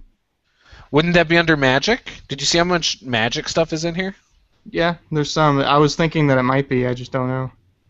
Right. That might be just covered under bestow curse though, or whatever this edition. It could be. I actually haven't looked at that. Now I'm curious. They could have assumed that the incantations or whatever for the warlock cover that. Right. The effects. Chapter 6 is really short. 7 pages, basically. What is that over? Between adventures. So linking adventures, campaign tracking, recurring expenses, and downtime activities. Which that'll be cool, I think. That's a lot of pages. Activities like 4 pages? Yeah, that's most of the chapter. So it starts on 255. Linking adventures, or 125. Linking adventures is 125. Campaign tracking is 126. Recurring expenses is 126. And then downtime activities is 127 to 132. So 5 pages. And then magic items, if you look under treasure, is page 135 to 213. That's a lot of magic. Then I figured there would be magic items. Then you go into artifacts. So that's quite a bit, which is fine. I like that. So did they give more details on attunement? Like exactly probably. What all that pertains to? In the DM's PDF, if you haven't seen it. I actually haven't seen that. Yeah, it's in the DM's PDF towards the very back of it. So I've got it right here. I will open it up to the back and go back before the... So, Chepe, under Bestow Curse, under the spells... Page 59 of the DM's PDF. It gives you a handful of mechanical things, effects. And it'd be easy enough to just turn them into curses. Yeah. Okay, so the only thing it really says about attunement is it takes a short rest concentrating on whatever you're attuning to. So, yeah, and then it leaves it pretty open to a lot of different things. Okay. So, because it looked like they had like a specific requirement, right, for attunement for one of the magic items? Certain magic items will require attunement. Is it just attunement, or will there be different types of attunement? It depends on the nature of the magic item, it says. Yeah, I suspect for the most part it's going to be pretty standardized. I mean, that seems to be how they do things in this edition. Right. Yeah, so now looking at what you had mentioned, Chepe, so creating a monster, your own custom monsters, is like 12 pages, or not 12 pages, like 9 pages, 273 through 282. Then creating a spell looks like 1 page. Creating a magic item is 1 page, and then creating new character options is like 4 pages. Which doesn't seem like a lot. You're right, for creating new character options. I wonder if they give certain things points, so you can try and balance it with other stuff. That's what I was kind of hoping. At least like a notations on balancing issues or things like that. Just something that, I don't know, hints newer GMs on what the potential flaws could be of doing certain kinds of things within the system. Right. Now, the monster lists on page 302, what do you think that is? Well, I'm hoping they list them by types in CR. Yeah. There's already a table for that's out, though, and it's only like 2 pages. Yeah, well, that's a list by CR, but I would like a list by type. Or environments and stuff? Yeah, also, maybe some random encounter tables. Yeah. Random encounter? Monster templates? I'm kidding. Right. Okay, so here's that second PDF. Resting and healing variants. Explosives? Yeah, explosive, bombs, gunpowder, dynamite, firearms, new properties, so like burst fire and reload. Like, that just seems cool to me. So then it continues to grenades, and then alien technology. I mean, you could run a World War II game now with D&D. D&D rules based on this. Orc Nazis, it's gotta happen. But yeah, you got like, okay, so under martial ranged weapons, a pistol or a musket. So there's Civil War with the musket. I'm all for skewering people with the. Oh man, Shattered Realms will live again. Shotgun, automatic rifle, a hunting rifle, revolver, automatic pistol. Those are all martial weapons, which to me seems a little odd. Well, what else are they going to be? They don't have exotic. Yeah, that's true. Laser pistol and okay, so yeah, futuristic. Oh, okay, so Renaissance, modern, futuristic. Oh shit, 6x8 necrotic. What's that? Antimatter rifle. Oh yeah, 3 nice. I saw someone needs to get hit by anti. So I did way back when Watts did their submission for a campaign and Eberron won, right? Yeah. So we submitted our homebrew campaign, and then I submitted a second one, which was called Shattered Realm. And the premise was that it was a world torn apart by, oddly enough, war, and basically the world blew up. And what was left is where everything takes place. So I had Psi Lords at war with Sorcerer Kings. And the space in between land masses was just like gone, like so everything was like kind of floating in like rings, and they could use a special wood that could float on the ether, which essentially through the air. And then like I had gnomes and goblins that would use like steampunk type technologies.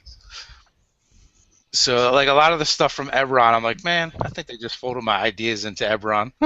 Those bastards. Yeah, the antimatter gun is pretty amazing. You know how many people you'd make mad by using that? Yeah, attack the party with goblins mounted on dragons that have antimatter guns mounted to them.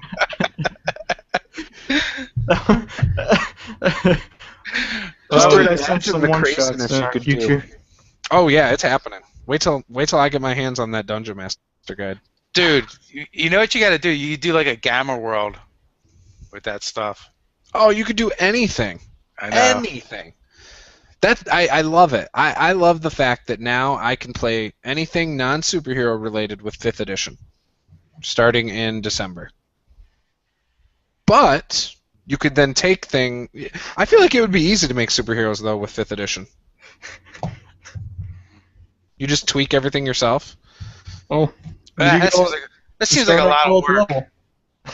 Or 20th level, whatever. Seems like a lot of work. I think I would just rather break out one of the superhero games. But it wouldn't be. Just take spells. The superhero game I purchased. Yeah. Get them in spells. I don't know. Sure. Mutants and masterminds are essentially spells. It's the same kind of structure. Mm-hmm. Yeah, that's what I'm thinking. So, okay, here's something funny that everyone was saying. Oh, we're going to get more races and classes in the DM's guide. I don't see anything on that list. Yeah, indicates that. I heard the rumor of Warforged. Yeah, but where is it going to be? Is it going to be a sample of how to create your own? Maybe. Yeah. I don't know. Probably. And you do have like 5 pages or 4 pages, so it's possible they could give you a couple samples. But yeah, I don't see where else you're going to get it. Eberron campaign setting? Well, yeah, you're going to get stuff, I think, with campaign settings. But that's not planned because Keith Baker is pushing hard to try and get that. He's like, I need a job. Come on. Yeah.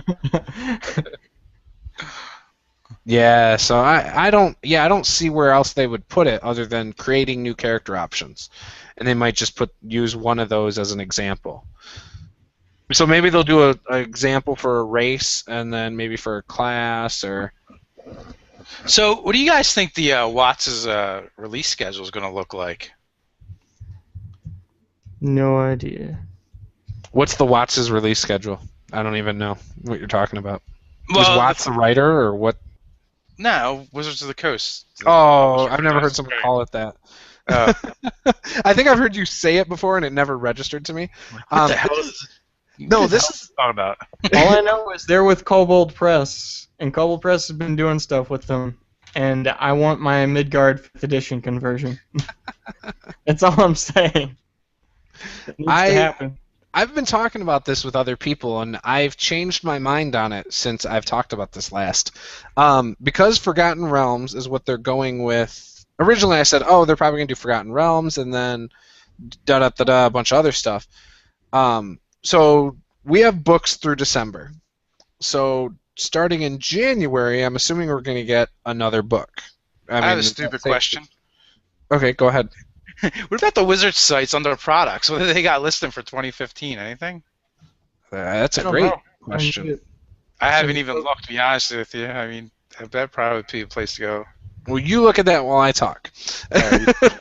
So my thought was that originally they were going to do Forgotten Realms in January, and then in February they were going to do another adventure path of some sort, which I've now taken that back. I think they might do in January Forgotten Realms, and then I would not be surprised if they come out with another type of well, and I don't even think it'll be January. I think it'll be closer to February that they do another book, and that might be Forgotten Realms. So I don't know, but after that, I really don't know. I have a feeling they're going to do another. They're going to start a whole nother adventure path type of deal. So like another Hoard of the Dragon Queen type of book, and they'll probably put something between that book and then another book that finishes that. I saw accessories like the GM screen and the miniatures were supposed to come out later. Miniatures are out. There are? Oh, well, dang. Yeah, it's for Hoard of the Dragon Queen right now. And then it's called Tyranny of Dragons. Yeah. Tyranny of Miniatures. And then because then Rise of Tiamat comes out next. Actually, I think it just came out. So their second adventure book came out or is about to come out. No, November 4th is the release date on that. Okay. So in like a week for WPN stores. They're showing January for the DM screen. Now, do you think that's going to count as their monthly thing that's going to come out in January? Or do you think they're going to come out with a book on top of that? Well, that's what I'm looking at now, so... Yeah, I started thinking, like, what are they going to do? So right now, their monsters are all dragons. So they're going to do Forgotten Realms in February, and then they're going to focus on a different type of monster that's not covered in the Tyranny of Dragons set. So they can make miniatures for the masses. They have an adventure path that includes whatever these monsters are. So it could be something that has mass appeal is undead. They haven't done anything undead yet with 5th edition with their modules or miniatures. So I could see it being something like undead, or something like that will resonate with a lot of people. That a lot of people are going to want to buy. Ogres. Yeah, ogres and trolls maybe. Yeah, it's funny because they're only showing up to January, so they're keeping it tight. Mm-hmm. That would be awesome. Like the year comes around, there's like 40 different 40 different settings. And they just shoehorn them out. That'd be amazing. Here's what I think they're gonna do. I think they're gonna release an adventure path every year, which is gonna be, I don't know how many books that's gonna contain or how many. I wish they'd go back to box sets kind of, but I guess it's gonna be the hardback books. So I don't know how many books that'll be. And then I think they might release like 1 or 2 campaign settings a year. And then I think we'll get I'm going to say 1 to 4 splat books. Okay, so next year, starting in we'll say February, since the DM screen's in January, what's coming out in February in your opinion? February, you know what? I'm going to go with either adventure path or campaign setting. And then I think they're going to try and do like a ratio of, like 2 campaign settings, an adventure path, and like 1 splat book. because I think in fourth they really burnt their consumers out with the amount of stuff they released. Now I don't care because I like having stuff to buy. Me too. So it doesn't bother me. But you know how gamers are; they're so bitchy. There was a lot of. So say it's a campaign setting. Is it Forgotten Realms in February? Gamer, man. Yeah, it's almost how we say it. But I think they're going to go to Forgotten Realms first. Forgettable Realms, as we like to affectionately refer to it. Yeah. It's just so generic. I think they'll do that too, and I think it's because it ties into the adventure path they just did. So I think that's how they'll do it. If they do what you say, they'll do like an adventure path, and then probably end the adventure path with the setting book before moving on to the next one, maybe. Yeah, and that's fine. Because even if I don't use that stuff, I like buying it. I like owning it. I like reading it, especially if they kind of write it the way they wrote 5th edition. If they write it the way they wrote 4th edition, I don't want to own it. Just to own it, because that was so heavily driven by mechanics. It wasn't interesting to read. Mm-hmm. Third edition was better. 2nd edition way better. 5th edition has a great mix for that kind of stuff. Yeah, I agree. Yeah, I could see them doing something like that, definitely. So okay, so what would you were very general, and obviously none of us have any idea what the heck they're going to do, but what do you think they would do after Forgotten Realms, though? Okay, so whatever the adventure path has to be, whatever it is. So that's a year worth of adventuring. I'm not that familiar with adventure paths. It's kind of a newer thing to me, and I've never really played them. So I'm not entirely sure how many books that looks like or how many box sets. I think it's 2, because this, for example, Hoard of the Dragon Queen and then Rise of Tiamat are Tyranny of Dragons. That's 2. At the end, spoiler alert, if you're playing this campaign or whatever, and you don't want to know what's at the end, even though it's pretty obvious, pause this video for like 10 minutes, or just come back in 10 minutes. Mute it. Yeah, mute it. The end of the Rise of Tiamat. Mute it until you see this face again. Too late. I already said it. We'll give you the go-ahead. So the end of Rise of Tiamat, you fight Tiamat. So yeah. So you fight the main dragon, and that's it. So 2 books. That's all they did. I mean, but it's a lot of adventures. So what is that designed? What levels is that designed to take you through? I want to say Hoard of the Dragon Queen is 1 through 5. Okay. I want to say that, and then the next one is like 5 through 10 or something. I don't know. I'd have to look. That doesn't sound right. But that's based on encounters. Me looking at encounters. Encounters is supposed to go up to level 20.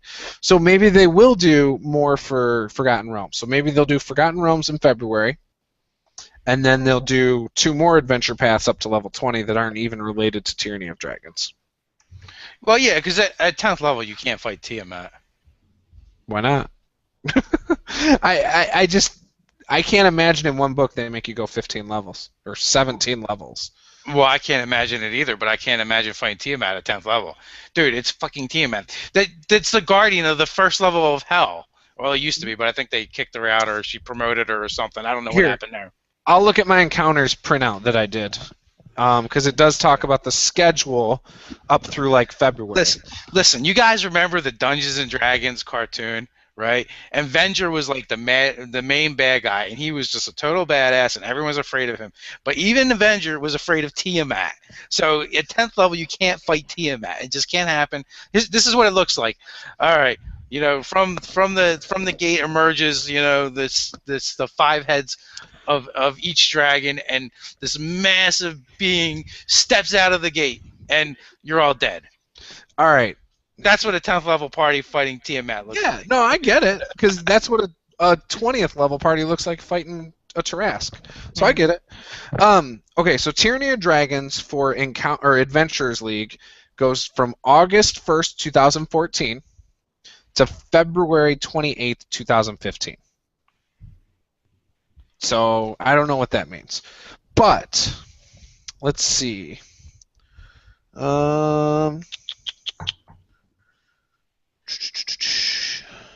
I'm trying to look and see if it gives dates. I thought it did. Horde of the Dragon Queen. You know what? Let's just go to the Horde of the Dragon Queen PDF. And this is for encounters, the PDF is, not the book. So it's my actual encounters book. So I'm just showing that I didn't like pirate this when I say that. Be safe. Don't need those Wizard of the Coast's enforcers coming in. Exactly. Hey Dave, I blame you, because well, you and Tim Harper particularly, but I've gotten the world building bug again, and now I'm like high concepts and everything else right now. Oh, we were doing that, right? But then we decided it's really easy. If you just kind of like talk about that on your YouTube channel, all of a sudden your viewers start doing all the work for you. It's true. If you talk about what? World building. Oh, really? Yeah. Oh, yeah. Like our next video is going to be like so freaking huge because of just taking all the stuff people have thrown out there, and because what we so I don't know. I guess you watched some of it, Chepe? Yeah. So what we do, Juice, is we just basically have like a little bit of an idea that we have not pre-discussed before we turn on the camera, and then we start discussing ideas for building a world. Oh, so you build it right there on camera. Right, yeah, like we're I taking did a notes video and like doing that stuff. before, where I had a piece of paper and a pen, and I said, I'm creating a world. Yeah, well then everyone starts weighing in and adding to your ideas, and then it's like, oh my god, the video we just did requires like 4 more videos now. Right. And I'm So sure it's you actually appreciated great all my for- comments. So, okay, so you guys know, this PDF is like 30-some pages, not counting the monsters at the end. Uh-huh. It's 18 sessions, and it's 1st through 3rd level. So the next one, the Rise of Tiamat, cannot be 17 levels before you fight Tiamat. No, it can't be. And I'm on the site now, and I'm looking, and it doesn't say anything about levels like they used to. Right. Yeah, I don't know. It's weird. Yeah, because, you know, it used to, like, this is adventure for 4 to 6 players of blah, blah, blah, you know? Mm-hmm. Oh, wait. So, okay, so there's 3 episodes. How is that 18 adventures? Must be broken down really small. I know each week is supposed to be 2 hours. Well, maybe that's why. I mean, they're short gaming sessions. Like one of the sessions is you go for a loaf of bread, and then you got the loaf of bread, and then you're gonna need some lunch meat and cheese, to put on it. Well, here's another thing that's weird about this that I didn't think. I've never ran an organized play thing. They give you random encounters in this. So, for instance, and I can't say too much because I'm not supposed to. There's 8 different random encounters that can happen at this first part, and they vary in what you're facing. Look, one of them's Tiamat. No dragons. Which is funny. But no dragons there. A bunch more. No, it's a dragon born that named himself Tiamat. Yeah. Yeah. With multiple heads. As such. Yeah, like, I don't know how, looking at this, there's no way I could get 18 sessions out of this. No freaking way. Like, okay, episode 1 is literally maybe 2 weeks, in my opinion. Looking at this. Maybe I just am not understanding it right. Oh, okay. I'm not. Okay, so there's like 3 paragraphs for each week, it looks like. Some of them are a little longer, some aren't, and that's the deal. Well, I'm finding like that's easy. A good online session, which is equivalent to probably the encounters because they're shorter sessions, is like 3 or 4 encounters. Yeah, no, this is a paragraph. Like, okay, whatever. I'm just gonna show it, even though I probably could get in trouble, but I'll show it for an early one. So, Old Tunnel. I think that's the first one, right? You see it right there, Okay. the bottom. Yeah. It goes up to the next part at the top of the page, and then it just goes down and then tells you your rewards. So that's all, the whole thing. That's 1 week. So I mean that's more than what I prep for any session. But it breaks it down. It tells you any like foes, anything that's gonna stop them that needs like checks, and then it tells you rewards. And then background info real quick. And there's no like RP stuff in it, so it's kind of up to you to to say, okay, this is where you're at. Boom, boom, boom. There you go. You mean you got a dungeon master? Is that what you're trying to tell me?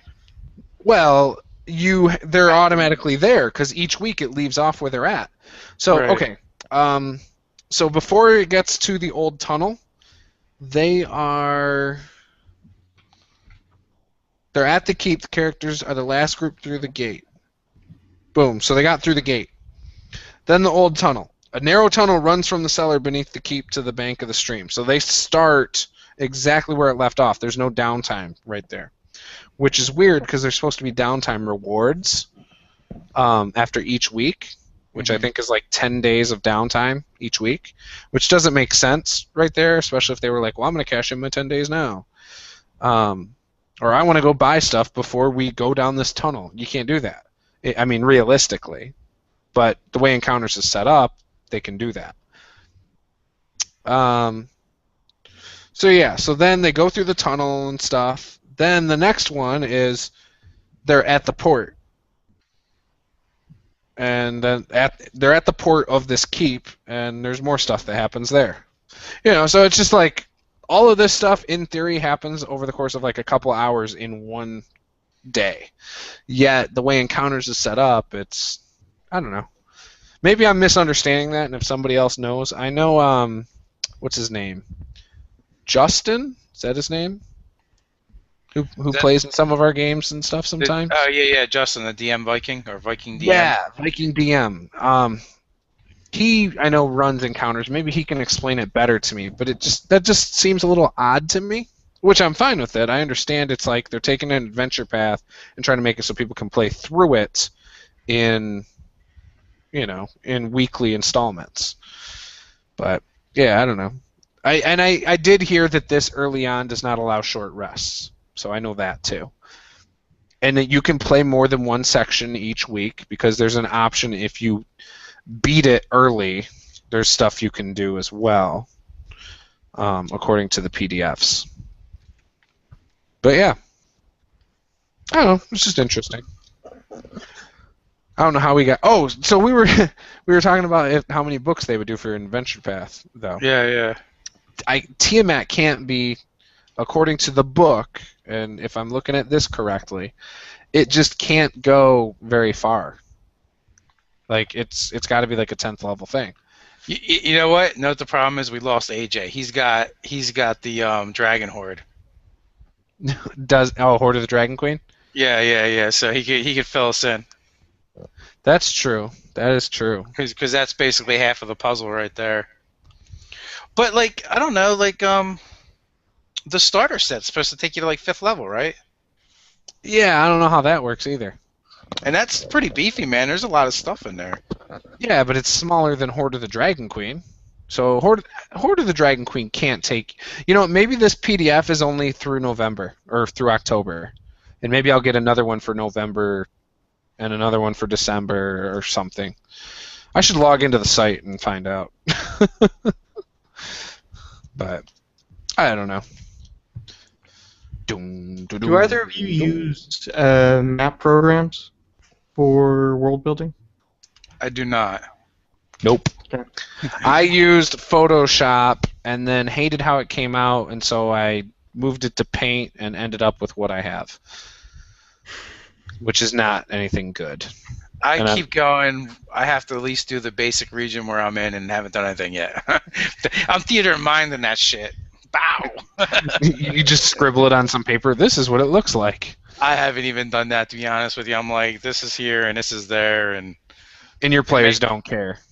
Not really. It may even change, like if I have to describe it more than once. Like I Yeah, thought 'cause you you said the forget. mountains were over that direction. Yeah, maybe. There's more over there. They wrap around. They move. It's Yeah. it's magic. This city is in a channel between the mountains.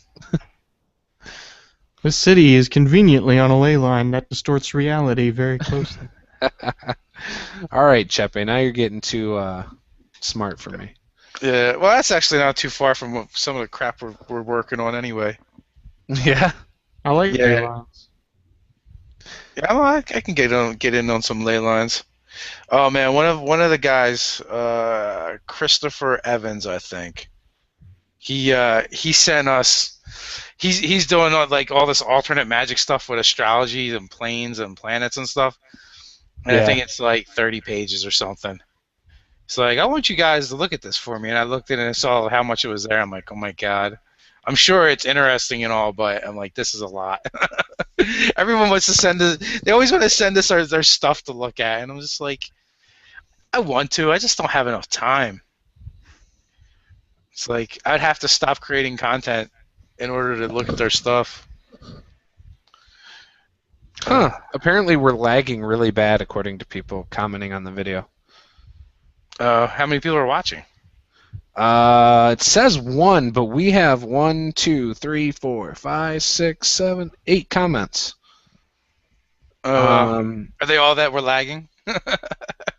Are they doing anything useful like It looks answering- like, actually, you know what? It's 3 people complained about 30 minutes ago to 8 minutes, to about 10 minutes ago that we were lagging really bad. We sounded like demonic robots. Yes. And yeah. Drunk robots. And then somebody else said we were evil voices. Hello. You usually have to pay extra for that, don't you? Something like special effects. Yeah. Oh, is that what they're calling it nowadays? That's Oh, what I okay. call it. Special effects. Yeah, it's not lagging for us in here, so I think there's Yeah. a slight delay from when I talk and see myself, but I don't know. Seems pretty good on my end. Yeah, I think that stuff evens out after it goes up too, though, doesn't it? it processes afterwards, yeah. Yeah. So maybe watching it live over Sucks. YouTube makes Yeah. it suck. Yeah, I don't know. But if you're watching, feel free to comment and tell us what you think Wizards of the Coast is going to do starting in February. And if you guys have the Horde of the Dragon Queen book, tell us what level it goes up to. And then if you have or are getting the Rise of Tiamat book, tell us what level that goes up to so we can clear this up. Yeah, I don't know if they'll know unless there's a preview in the When Horde of are the you- Dragon Queen. I think Rise of Tiamat came out because I saw someone has a preview video online somewhere. Well, it's not. I don't think it's out yet. There is a guy with a video of it, of a review of it. I'm gonna find it in my history real quick. I'll plug Okay. his channel. He gets a lot more views than me anyway, so it won't matter. Where is he? Dang, I'm I gonna want give to- his channel a boost, even though he's twice bigger than me. Even though he's got all of my subscribers and a ton more. No. Man, I watched a lot of freaking videos in the last few days. Jeez, oh, Pete, a lot of nerdarchy coming up. Yeah, Rise of Tiamat, November 4th. We're still in I don't October. know how he has it then. Because He's- there's like footage and everything of it. I should probably just try and search for the video. It'd probably be quicker. Yeah, it'll probably come up. Yeah, as- this is like all 1 week ago. That's not gonna work. Rise of Tiamat review. Do you think there would be spell point rules in the DMG by any chance? Nope. Gamer Goggles, Canton, Ohio. Flip through Rise of Tiamat. So there's one flip through of it. Somebody else did a flip through of it, and that's not the one I was referring to. You should just show that video during this one. We'll just talk over it. Oh, can you do that? Let's try it. There's a way to show videos from YouTube on here. Yeah, no, we're just gonna try it like this. We're gonna try. Can you see my screen? Sharing. It's like the. Yeah. Can you see it? Yep. Yeah. Through Friday, Rise of Tiamat. And I will mute it because I don't want to hear that and you guys. And here's an advertisement that has multiple people watching it. Oh, Gamer Goggles? He's the guy that does a lot of not just tabletop RPGs, but like board game stuff too, right? Mm-hmm. Yeah, he's in Ohio. Yeah. Oh yeah, I wonder how he got it already.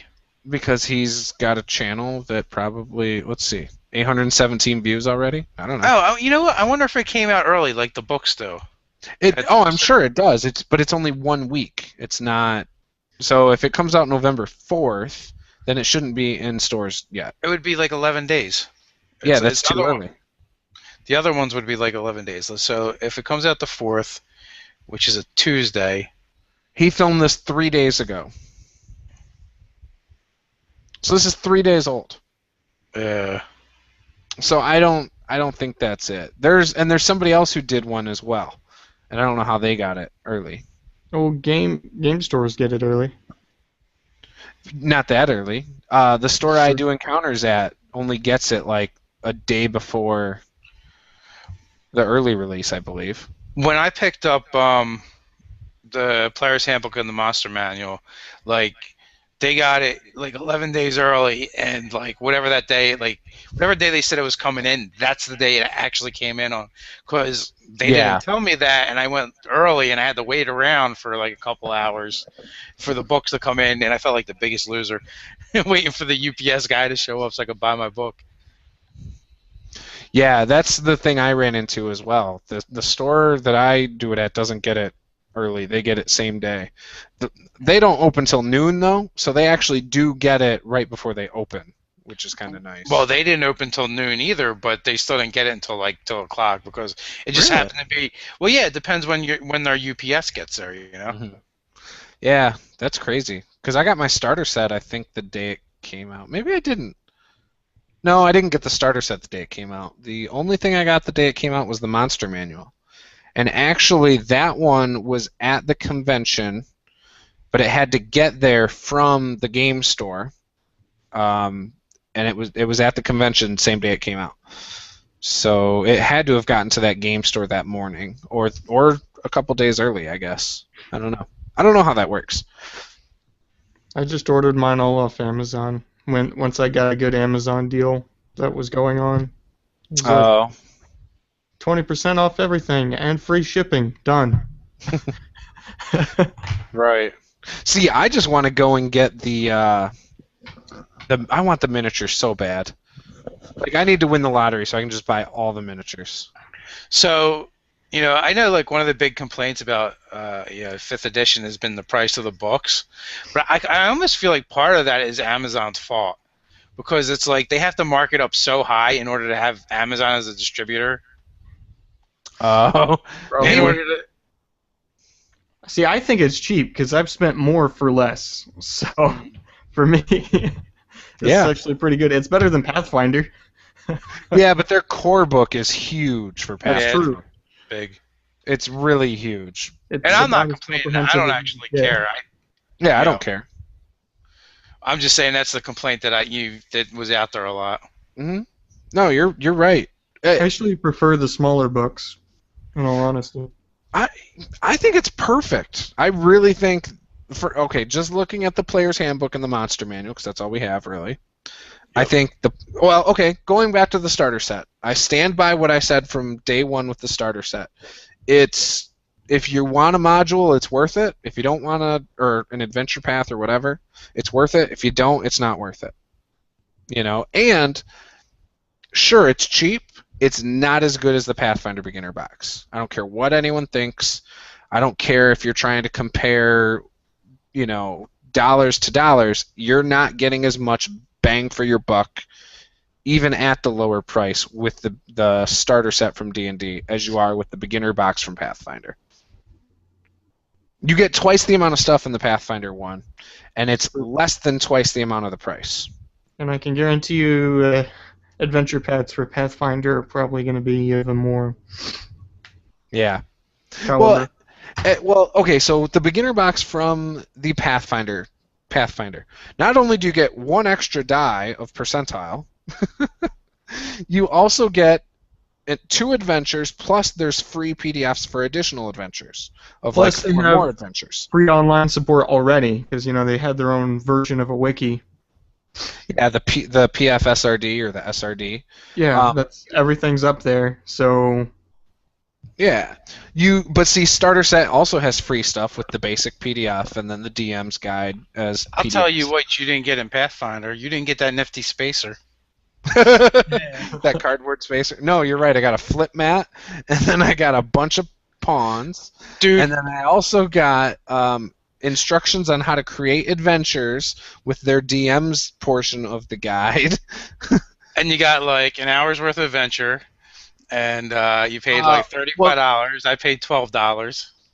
No. You're going to Amazon prices. You go to Amazon prices for Pathfinder's beginner box, you're only at like $22 or something stupid. $26. Yeah, it's not that bad. Okay, starting with that, since we're going with Pathfinder's adventure thing, you get the 1 hour adventure that's in there, right? I don't actually know. I just made up a number. No, it's fine. So I said it when you were gone, but I'll say it again. So you get the 1 hour adventure that you just referred to. You then get the second part of the adventure that's in there as well, except it doesn't break it down in details. Just gives you the map and gives you the rough idea behind it. Then there's 4 adventures online that are free to be used with that. So you have 6 total, almost 1 hour adventures. So you have 6 hours of gaming there. Right. Plus all the free monsters from all their bestiaries. You know the starter set's probably about 20 hours worth of gaming. Oh yeah, well, and it gives you extra monsters. It also gives you the starting city of Sandpoint information and like 10 seeds that you can make your own adventures off of. That could stem multiple sessions, however you wanted to do it. Some of them more so than others. You get you get magic items, which you get magic items in the starter set. You do get more in the Pathfinder one. The pawns, like I said, the flip mat, the one side that's completely blank, which I still use to this day. You get an extra percentile dice that you don't get in starter set. And then you get DMing tips in the book. And then character sheets, extra character sheets. They don't share an advertisement on the back. Well, those paper stock miniatures are really helpful. Mm-hmm. Rather than paying the extra for the plastic, you get like 80 miniatures for like what, $20, $15? Yeah, even just using them, like buying it for the monsters, is almost worth it. It's not, but you know what I mean. It's a good bang for your buck. You're getting more per dollar than with the starter set per dollar, in my opinion. I didn't buy the starter set for 5th edition for obvious reasons. I was waiting out, seeing if the system was to my liking. Right. Why don't you think there's going to be spell points in the DMG? Why do you got to crush my hopes? What are you talking about? Never mind. They'll be in there. Yeah. I don't know. Spell points? Yeah, I love spell points. Did I ruin that for you? Yep. How did I ruin that for you? I'm going to cancel my order now. You should. Oh, shut up. You're going to buy destroyed. it. You're going to buy it in hopes to use laser weapons. Instead of spell points. Hopes that I get spell points and to use firearms. I don't want laser weapons. Thank you very much. Why don't you just make your own spell point system? A first level spell costs 1 point. Second level spell costs then I don't have to do it myself. Well, you could probably use the sorcerer's points as a basis. As a basis, maybe it would be a lot of like retro work. Sure, of course it would be, but I don't think they're. See, that's why I hope they have it in the DMG, is so I don't have to do it. Chepe, I already did it for you. Listen to me. I don't have to wait for someone else. Level 1 spell slots cost 1 point. Second level spell slots cost 2 points. There you go. There's your spell points all the way. And then you just look at the chart. If it says 4 first level spell slots, 2 second level spell slots, that's 8 points that you can divvy up however you want. It's super easy. It's already done. Have a chart. It's actually done under Sorcerer. First level spell slot costs 2 points. Second level 3. Third 5. Fourth 6. Did what fifth, I said 7. basically. They just changed the number by 1 point. And then your spells known, or your first level you'd have 4 points. Mm-hmm. Man, I know nothing about the sorcerer class either. I love the sorcerer. I love the fact that they brought back origins or focused in on origins. So sorcerers don't use spell slots, really? No, they do. They do, but it's more point based. Nope. Points is okay. Here's the deal. As a sorcerer, you get sorcery points. Right. On top of your spell slots, right? Yes. Right. So you can use those sorcery points to either gain more spells or augment your spells. Or I'm allowing in my game the nuclear option, which is you can trade all your spells for sorcerer points, and then convert them back into at second level you'd be able to get a 5th level slot. Now you wouldn't have 5th level spells, but you could augment something if you could do a 5th level magic missile or whatever. And a lot of abilities are based on. So like, yeah, that would be cool actually. You'd be like burning all your spells in one spell. So that's why I refer to it as the nuclear option. I think it's far less effective than just casting spell after spell, but you should do a video just on that as like a house rule. That would be a good video, I think.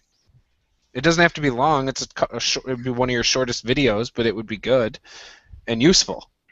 Well, maybe we'll do after we compile a few of them, just do our house rules. Mm-hmm. Yeah, you do like one house rule per video and talk about how it's used or something? Yeah, I mean, cool. We could do one house rule, and that'd be like an hour of Nerdarchy babbling about who knows what we'd end up really talking about if that's what the video is about. I'm stealing your nuclear thing. Nice. I'm totally stealing that because my wife's a sorcerer in our 2E to 5E game, and you just want to tempt them. You just tempt them like, you want to use it all at once? I'll let you. Can they get for their abilities? Yeah, and the idea that I think that it would be my wife and our wizard both hold their spells in that game for boss battles. It seems. Yeah. And I mean, it's smart tactically. Do you mess with them and just don't give them any boss battles? Yeah, I don't think they've had any major boss battles really. It's like, okay, you fight a bunch of goblins and there's one that's wearing better armor. Yeah. Like that's a boss battle so far at these low levels. So they could take their chromatic orb and make it the one-shotter from hell. You're right. So what is the chromatic orb? Does 3 die 8 as a 5th level? You would make it 7 die 8. Mm-hmm. But it's far more effective to cast chromatic orb 5 times than it is to. But hey, sometimes you just need to one-shot somebody. Yeah. Okay, so I got an answer. Horde of the Dragon Queen goes up to level 7 according to the book. Also, they said they think when I'm looking at something on my screen, so when I share my screen, it starts to lag. Probably. Most likely, yeah. So Horde of the Dragon Queen goes up to level 7. So if you go, well, that would make more sense because I would think closer to 15th level, you might want to rumble with Tiamat. Yeah. Yeah, so then I'm trying to find. Okay. Oh, okay. Yeah, so level 7. Yeah, okay. I was just added to a group, RPG Philosophy. Sorry. I'm surprised you weren't in that group in the first place. Posey just made it. Oh. Okay. Well, yeah, I guess that makes sense. Sorry, like I said, though, I'm surprised you weren't the first one in it. Sorry.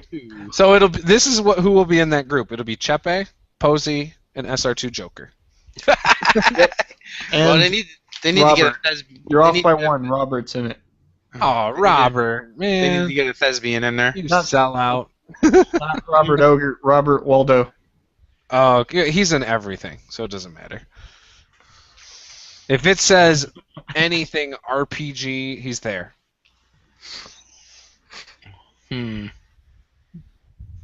Oh man. So, With- are any of you gonna try to test out anybody else's homebrew content that they post on their channels? I mean, I check it out if I think it's good. Yeah, I do quite often. I like world building videos. I've always kind of liked world building videos. I like the fantasy tropes. Then when people try to go against them, I take inspiration from those sometimes. But not a lot of people do videos like that. Yeah, we got What? we got some ideas we're kicking around. We're doing this thing where like the chaos realm is kind of bleeding into our world, and it like infuses certain areas with chaos magic, and so that can cause like different things. It may be like a temporary thing, but like we want to do like have like crazy prospectors like follow these areas around, almost like storm chasers, where they try and harvest the materials. I think that's a cool idea. You kind of did that in our game, right? With us going into the maze. Yeah, So yeah, is- that was part of it. Yeah. Yeah, So I is like the Chaos Prospector a background? Well, that would actually be a good idea. So I think what we're doing is actually it's going to be new to the area where we're starting. So, it may have been happening in other places. So we'll kind of introduce it during play. And that would actually be an awesome idea for a background.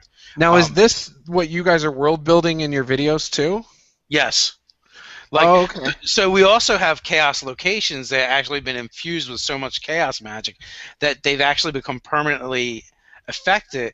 And so what happens is instead of moving around with the storm or whatever, the areas themselves may move. Like, so there may be a grotto that is in the Underdark today, but tomorrow, it shows up in the center of a town, or something like that. Yeah, I think it's cool. I think I've watched the first 2 world building videos you guys did. Because I watched them both before you had before we had played that game. I watched them that same day, and I felt like I was cheating as soon as I had heard you said in our private messages, it's gonna be this as the background, and I was like, oh crap, I'm listening to that right now in this video. But I don't luckily, think it didn't really matter. Yeah, it didn't make a difference that I noticed. You still had a Minotaur land on you. That's all that really mattered. Yeah, It's I a good did. day. That's not a good day. Minotaur lands on you. I guess But if I get a statue in your world of my character, I guess it's okay. But luckily, the blow was cushioned a little bit by the human landing on him first.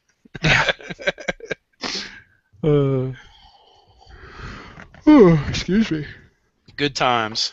Gotta make sure I save my map, because I was working on it while talking to you. I'm trying to you're make sure. okay. Yeah. Is that what you listed up in the chat? What you're using? Hmm? What do you? No, that was not you. What are you using for world building, or for map building? Who, me? Yeah. Me, I'm just using Paint, because I'm trying to find another program. So I've been asking for recommendations. Photoshop, GIMP. GIMP is free. Pyromancers. What is this? Oh, okay. Yeah, so GIMP is free, and there's tutorials for how to make on Cartographer's Guild for it, I think. Robert printed something up here, and I'm looking at it. Looks kind of cool. Yep, it looks. I don't even see it. What's it called? Oh, yeah, the Pyromancers thing. Aw, don't comment. Wait till I click it. Yeah. Lost it again. Okay, there it is. Okay, click. Okay, now you can type in the chat again. It's free. Robert says. Free. I want to pay for it. How do I pay for it? Probably donate. It looks cool. Maybe they have a Patreon account. Oh, that does look good. And you could make your own, like, so you could basically make a map and print it for your table too. Yeah, you know what sucks? Recently I started running everything from my laptop. Yeah. But now we're recording the sessions, and I'm recording the sessions from my laptop. It slows it down bad. No, I don't do both at the same time. No, I know, but putting all the footage on your laptop, eventually it'll catch up with you. I don't keep it there. I put it I put it on a hard drive. Oh, and then just upload it straight? And I put it on my computer, and then when I process it and everything, I move it to the hard drive, and then I delete everything off off my laptop. Yeah. I delete the videos after I upload them too, but. Oh, that's a mistake. To delete them? Yeah, you should keep them somewhere. I've got them kept on YouTube. I know it's not secured because they could always change their stuff on you. And delete your account. Yeah, delete my account, freeze my account. But even when they disable your video because of copyright and stuff, it's still there. So you can actually download it back. I had it happen. I used to do car videos.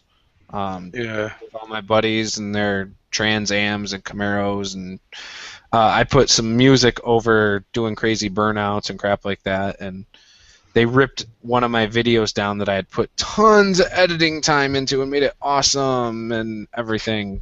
They weren't impressed? They were very impressed enough to catch it.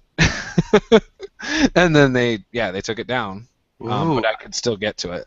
Yeah, I just want to say on air, thank you, Robert Ogre. I like this. This looks really cool. Is it do it through the site, or do you have to download something? No, it looks like you do it right through the site. Oh, perfect. I just started clicking stuff. I'm clicking maps at the top and seeing what happens. Dude, just click where it says 250 plus. Oh, okay. I'll go back to that. 250 plus. Yeah, I think just click that and you'll see what I'm talking about. Robert says it's online. Yeah, that's what happens when you click maps too. So that is really cool. It's a little pixelated, but it is pretty darn cool. I found a few free maps. I'm just still trying to figure out, because I actually wouldn't mind if it was like a $30, $40 thing to pay for one. You could, in theory, I mean, it reminds me of Zelda, the very first Zelda on NES. Yeah, that's what. Yeah, but it's cool, and you could very well take this, get it printed, and put on those cheap banners, whatever the cheap banner website is, and pay like $20 for having this printed out for your table on like awesome material. I was also wondering if my 3D printer. Why do you need a 3D printer for maps? You need a 3D printer for everything. You don't need a 3D printer for a 2D map. Do you realize how long it takes to configure those friggin' things? No idea. Wow. Oh, quite some time. Calibrating those things just to do a friggin' little shark plastic nub. Useless. I don't know. I got to see one today, and I was very impressed. What they can do, yes. The amount of expertise it takes to get them to do those things, not so much. Well, that's why I just want to have the guy do it. Yeah, exactly. I don't want to work the machine. Some of my favorite maps on here are like the woods with the pond, or like the boats. The more generic things that you could use over and over again. Yeah. I don't like the ones that are really specific on here. Okay, so they have different road paths. What's that? How do I screen share? There's a green. If you go to the top left, you'll see a bunch of buttons show up, and screen shares the second one. But there's some really cool paths that I like. Coastline with the fire, that's cool. Hang on. I'll present yours to everybody. Oh, dude, that looks sweet for paint. Yeah, that's what I made with paint, and so I was wondering if it would be worth printing that. I think so. You know what? Let me show you what I have done in my game that is garbage. Oh, here it is. It's right in front of me. So I'm going to present mine to everyone. I like yours a lot more than mine. This is what I've printed for everybody. It's just black outline. I have brown triangles for mountains, and the red dots are cities. And the purple diamonds are mines. Looks perfect to me, Juice. It works. So this is what's going on. Up here up here is where my 2E to 5E game is going, and my casual encounters game is going. So they're playing. I'm running them both through the same thing. My Pathfinder group to 5E is playing over here, and I plan on fully fleshing this world out with many games over the next year, and just eventually typing up all my notes. And all these people will end up being legendary characters in this campaign if they survive long enough. So I don't know. And then it'll just always be my homebrew world that I continue to grow on and learn about. See, I would like to do that, but not in the D&D fantasy. I really want to run a different game. But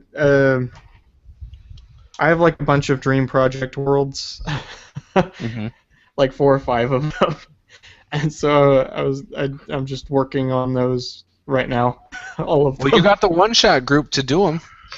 That's true. I've heard a lot. This is something that's been bothering me about the one-shot group. I'm just going to vent. I've had so many people complain that it's a 5e only group, right? All of these people who are complaining about it aren't offering to run any other freaking games. Like, they're not offering up like, yeah, I'll play, or I'll run this, or I want to play this. They're just complaining that it's a 5e group and it's not, instead of being proactive about it.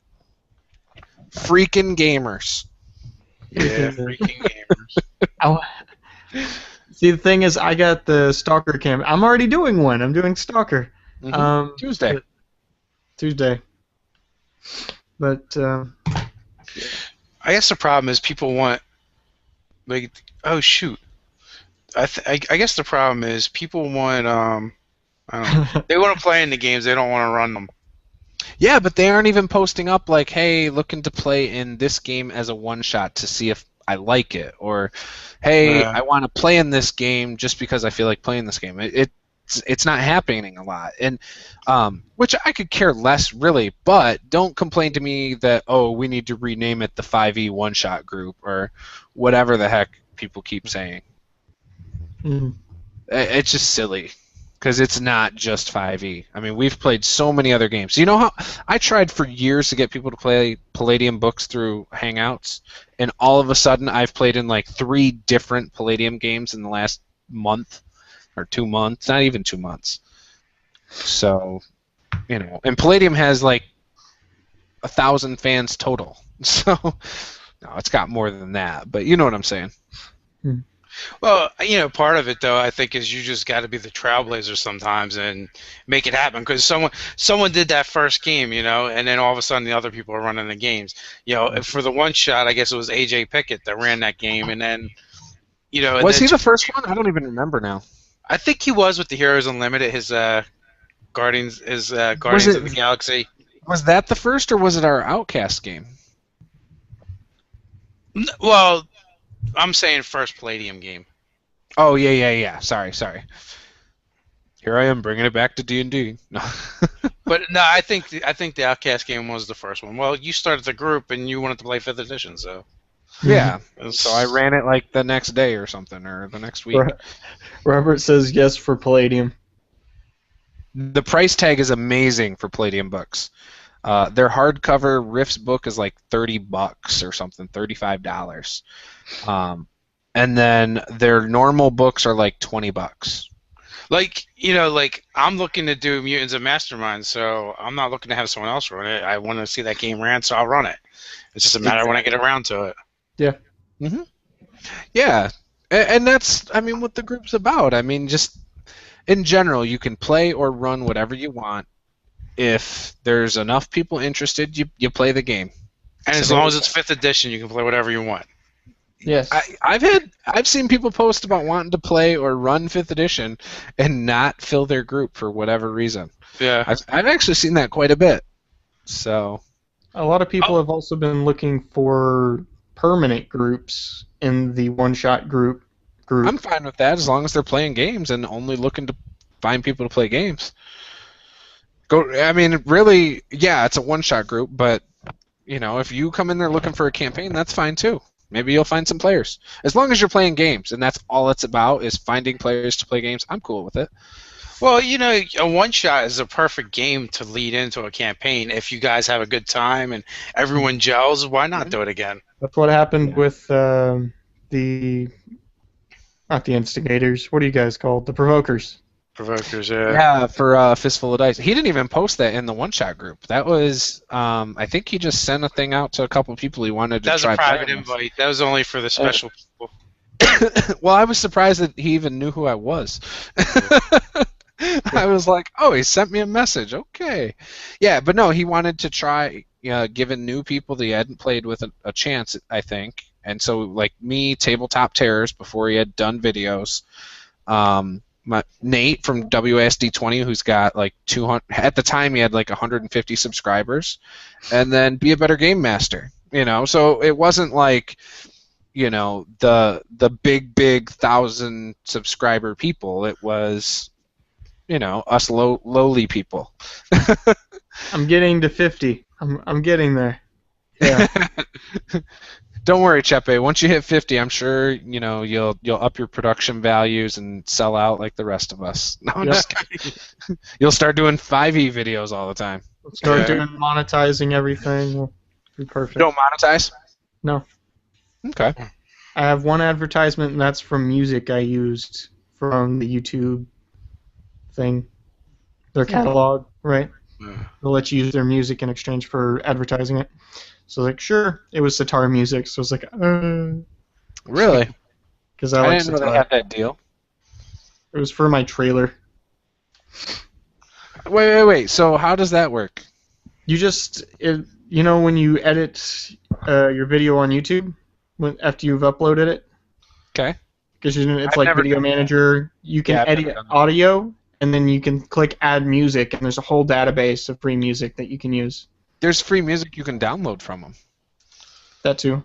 Because I've downloaded music to use in my videos before. Do you have to do something different though? No. I didn't. You just have to be able to monetize the video. They have the database is right there. You just use it to. It's just as simple as dragging and dropping the audio track onto the video. Oh, okay. And so then it monetizes your video. Yes, for them. That band. Well, it monetizes. I think it might not even monetize. It's just it adds a banner ad for that band. I think what it does. Oh, cool. I didn't know that. Robert says it monetizes. Gotcha. Oh, Robert's telling me to monetize. You should. Why not, right? I mean, okay, 50 subscribers. That might be $3. Yeah, a year. You're not going to get rich off of it unless you really, really are getting up there in views and things like that. It might help you get that external hard drive. Yeah. Yeah, I might. I'll finally be able to store my videos. Yeah. Long after your computer has been fried from too many videos. Yeah. Too many fun videos. Well, we're closing in on 80,000 views on our channel. I just we'll have that within tomorrow. We'll have 80,000 by tomorrow. Yeah. Cool. Because we're at 79 some. So. I don't have a lot of views for my subscribers and the amount of videos I do. I'm at 30,000 views, I think, and I did not monetize until 8,000 or 9,000, I think. Yeah, we waited a while. We actually just started doing it recently. Before we started monetizing. But hey, actually, I got a Nerdarchy exclusive for you, Juice. Oh, okay. We are on live. I don't know if you want to do it on here, but right here on Juice. Yeah, that's why I said exclusive, man. All right. What is this exclusive?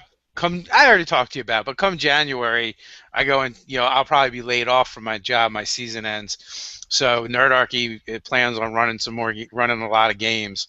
We're going to be doing some during the day, because that's something that I don't see happening at all. Daytime games. I don't know if it's because there's no availability or interest, I'm or available. just no one's running them. Yeah, I'm available. Nerdarchist Ted's available.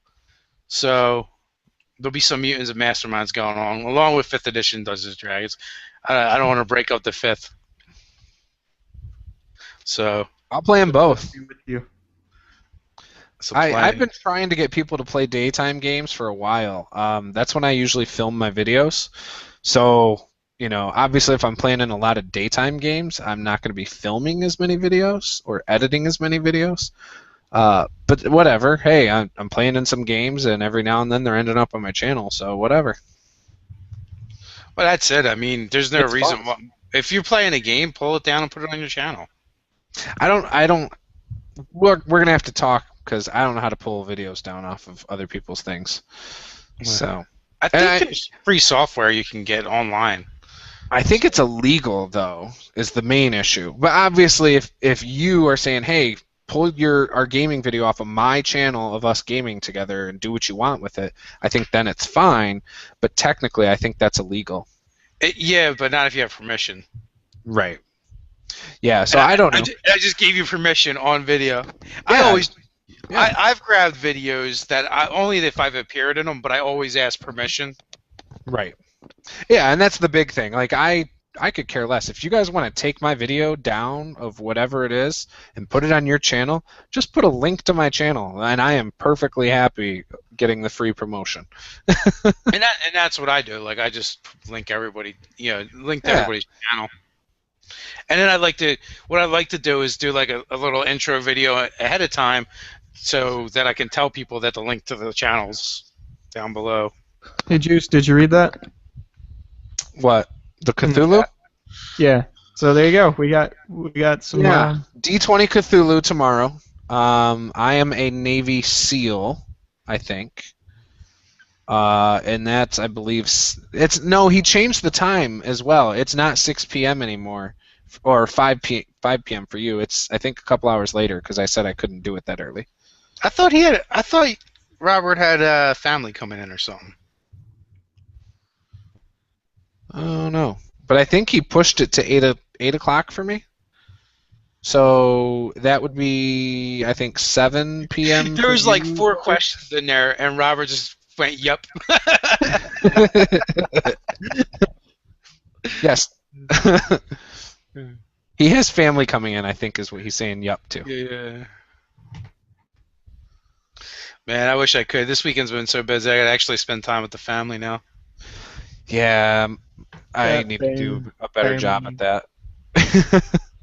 Work responsibilities. I'm so caught up with my own YouTube channel. I've been neglecting sleep and like right now it's 4 a.m. or is it 4 a.m.? What time is it? It's going. It's almost 4 a.m. You know, so. Yeah, shoot me. Everyone's in different time zones. I was actually going to go to bed early tonight, but then Juice messaged me on Facebook. Like, I wanted to do a live chat, but nobody's around. Nobody likes me. My friends aren't around. Blah, blah, blah. I'm like, First of all, I did not say that. I did not say that. Juice has no lack of self-esteem here. I'm just saying it right now. I know I'm loved. You just said no one was around, and I'm like, I'll talk to you. Yeah, I sent a message to David, AJ, Andrew. I think that was it, because I saw their names in my chat. I don't scroll my chat bar down, so if they're not in that first initial part, I don't even look. And so I'm like, oh, okay, boom, boom, boom. And then all the other people, it was like, eh. Well, we briefly had AJ, but then the Koala Bears took out his ESL lines or something. He's been having a lot of issues when he comes into these chats with that. They gave me the image of a koala bear just like biting through his electrical cords, like his power generator. And then it looks at you while it's holding onto the tree.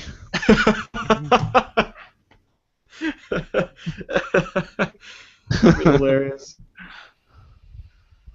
But yeah, and I have no idea what to expect with this Cthulhu game. I know nothing about Cthulhu really. Oh, yo! Since you brought it up. You said it was D&D, but look, I don't know. Can you guys see that? You see that? I just got this. War Cthulhu. Yeah, I just got it. It was a Indiegogo that I backed, and I was like, I'll throw in $15 for a book that I would have bought anyway. It's the only horror that I actually like. Like, I hate the Splatterhouse, Jason Voorhees, Freddy Krueger bullshit. I love that stuff. Yeah, That's how I like my D&D games too. Hack and slash. I like, dude. I like Cthulhu. I like, Poe. I like. I'm the Andrew Knapp of horror. Like Stephen King. I like I like the off camera kind of stuff. I like Pet Sematary by Stephen King. I like the movie at least. I don't know about the books. Yeah, I don't really read much horror at all. I think the most horror that I've read it's all been Lovecraft. Gotcha. But going off of what I've read, I just have very little desire to play a Cthulhu game because I'm like, well, like Cthulhu, like the best case scenario is you spoon out your eyes and pierce your eardrums, I think. And that's mechanically into the game? No, I don't know, Juice. I'm just saying. Oh, okay. If you go off of like, I don't know what to expect. I always hear people say, "Oh, you're gonna go crazy by the end of the game."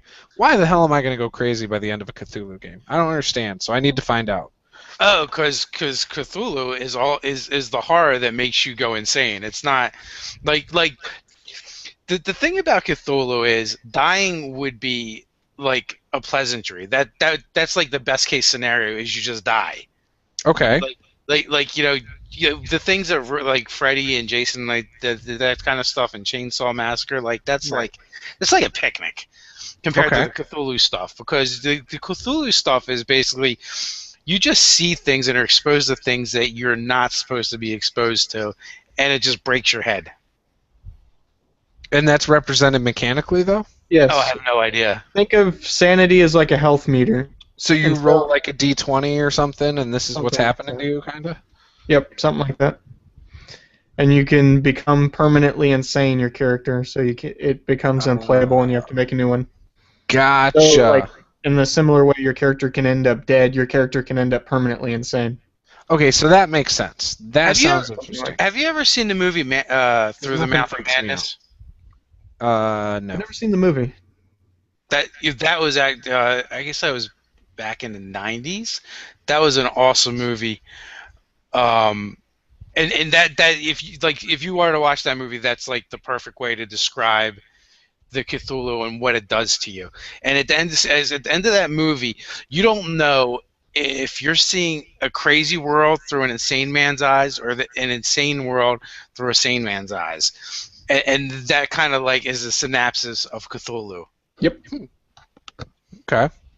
Yeah, as long as there's something that tells you this is what your character is doing, like insane-wise, because it takes I shouldn't say I'm impossible to freak out or whatever, but it takes an extreme amount of stuff to freak me out at all, even the slightest.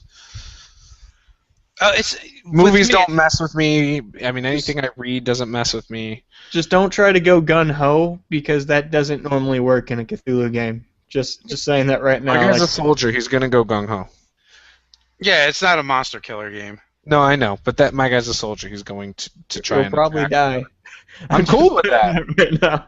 Okay. I like that. Hey, Robert, have you seen Through the Mouth of Madness? I know. Robert's a horror buff, man. I don't know how all you guys wear headphones all the time for these. It just hurts my ears. Doesn't it make it itch too? It says yes. He has teeth. Yeah. Man. Yeah, so I definitely plan on being a little gun-ho tomorrow in the Cthulhu game. And we'll see how fast I can go crazy. What's your backup character? The Black and White Call of Cthulhu? I don't have a backup character. I have not. Oh, I liked it. I love it. I love cheesy old black and white movies. How come Cthulhu doesn't have a movie right now? Like a modern movie, like right now, awesome high effects, special effects movie. You know what? Because I don't. Here's the weird thing about Cthulhu. You need an awesome director, probably. You do. Cthulhu has a huge following, right? Mm-hmm. But most of those people, if you go, hey, what's your favorite story? They'll just look at you stupid because they don't They haven't actually they just know the name and vaguely know what Cthulhu is and what it looks like, and to them it's like another kind of like kaiju almost. But if you actually read the books, it's way different than that. It's really delving into the human condition and the whole psychology behind the horror. It's completely different. Okay. Speaking of which, you know what freaks me out is heights, and then the idea of the deep dark ocean. Those are the two things that I think would freak me out, like in real life. I love swimming in the ocean, but I'm always convinced I'm going to get bit by a shark.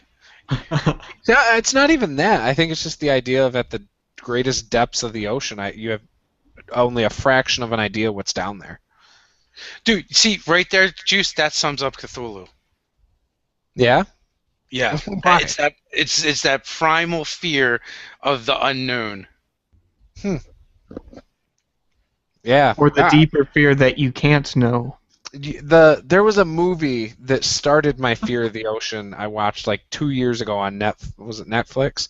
It's they're like a bunch of people on a boat, and then like they all go swimming in the water, and then they can't get back in the boat.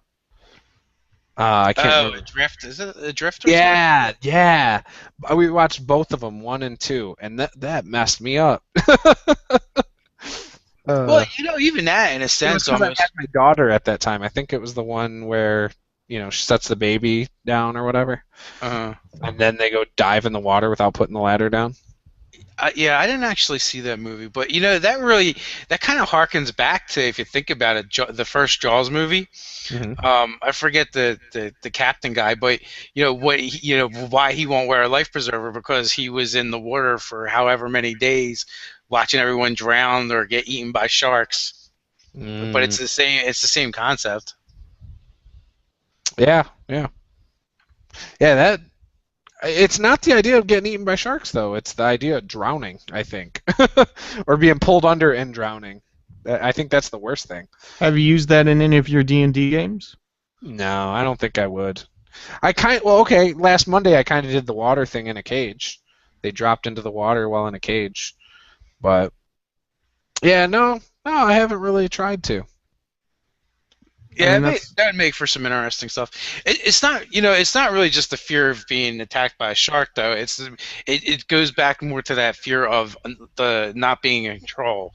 Like, you're bobbing in the water. Like, okay, so you represent it from your representation of that is drowning, right? Where mine is something that you can't see attacking you. Right, and you can't fight it off because you can't see it. Right. You just feel it, like boom, hit, boom. This gets to my biggest bugbear about D&D. Can I have an RPG confession here? Sure. Yeah, exclusive. Juice. Exclusive. Live. Chepula Pepe hates dark vision. Why do all races have dark vision? It bothers me to no end, because you would think that would make so many encounters more interesting, because you could play with them happening to manage light sources to be able to see the enemy in order to fight them. It would make creatures more threatening. Yeah. I don't get why we have to hand every race dark vision like it's candy. That always bothered me. I can't stand it. I agree with you, because I don't think elves should have it. In fact, I only think of the playable races, maybe orcs, half orcs, and dwarves. Yeah, and half orcs I think is even stretching it, because I don't even view them as subterranean, really. Well, orcs are. Yeah, I would I prefer to limit it to low light vision, not even dark vision. Well, that's I kind of regret they got rid of the low light vision, and then my biggest pet peeve is it's real weird. So you have Dragonborn in 5th edition that don't have dark vision. And of all the races that scream dark vision to me, Dragonborn scream dark vision. Yeah, because they're like dragons, right? But then you have the half elves who have the same vision as an elf. I'm like, you couldn't even lowered it, right? So it's like, since I've heard people come back, well, it's all or nothing because that's what they did. I'm like, no, because the Drow have they have superior dark vision, so they could have made inferior dark vision if you're going to go that route. But again, I would have liked them to bring back low light vision. I am fine with not having low light vision, but like you were just saying, half elves, in my opinion, maybe they shouldn't have any dark vision. They're just like humans with their vision. I might limit it as my homebrew house rule. I'm already coming up with house rules. Everyone's blind. No, the only race that would have dark vision probably would be dark elves, and that's only because they have low light sensitivity. Or if I do have a homebrew race with dark vision... Make it an option, but you have to take light sensitivity. Yep, you have to have a very decreased handicap. I like that.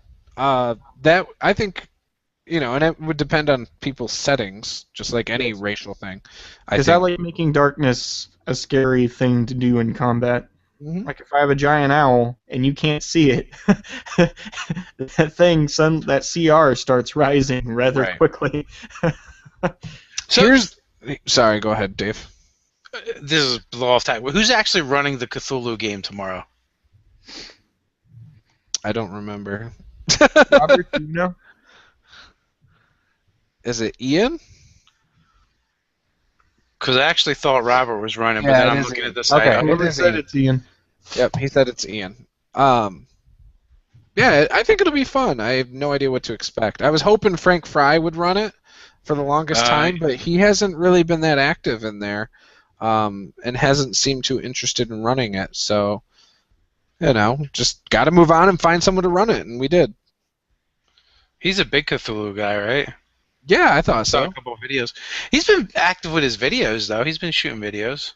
Yeah, he's been active with his blog. I think he's just doing more in general at home. So, I don't know.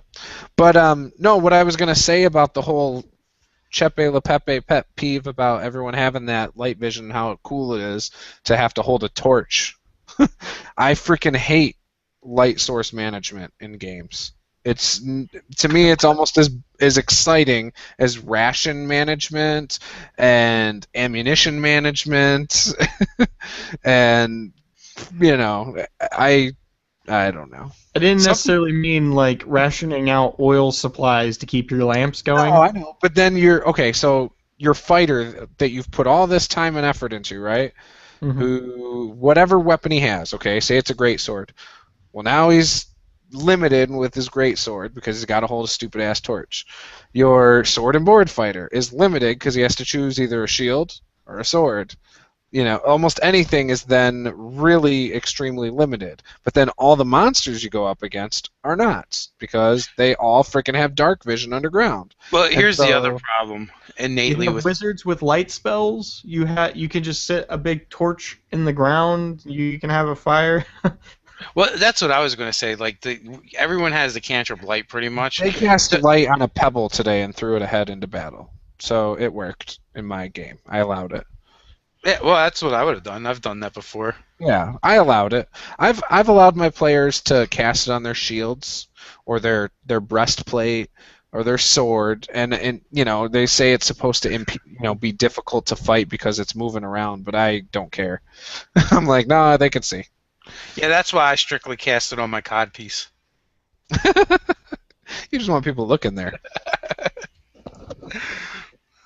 Compensate. You're not used to people wanting to see it. No, I'm just No, but it's the most important part of the armor. Yeah. So why? Okay, Chepe.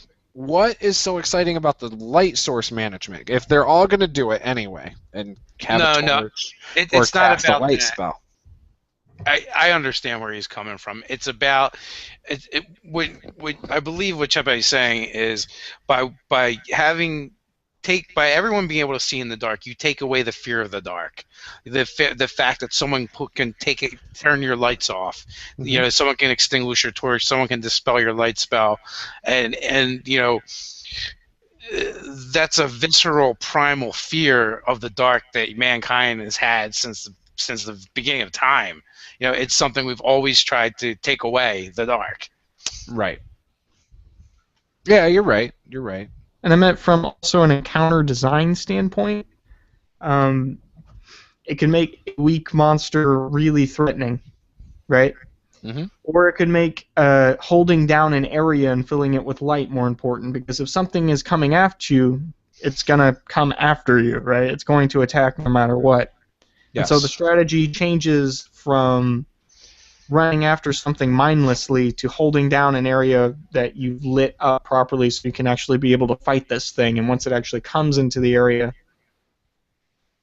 like the challenges change.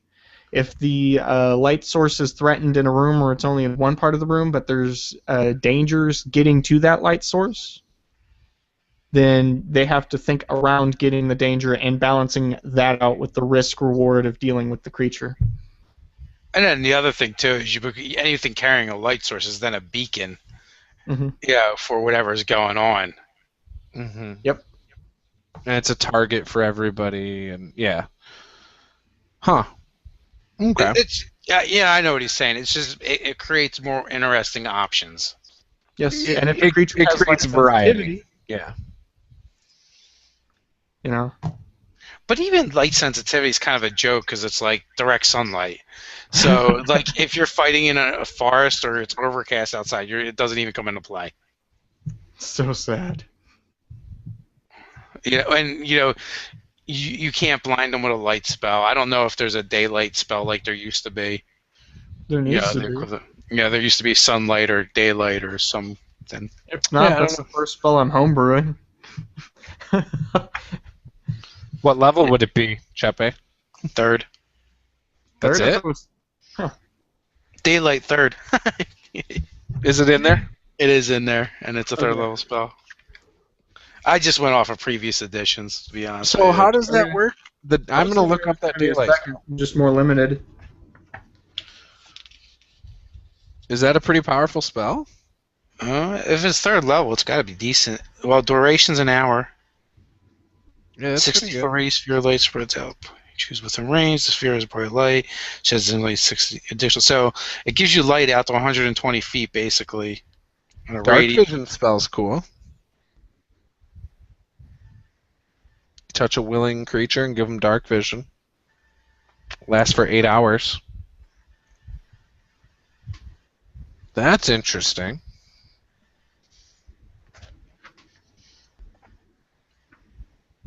Yeah, and daylight is pretty sweet too.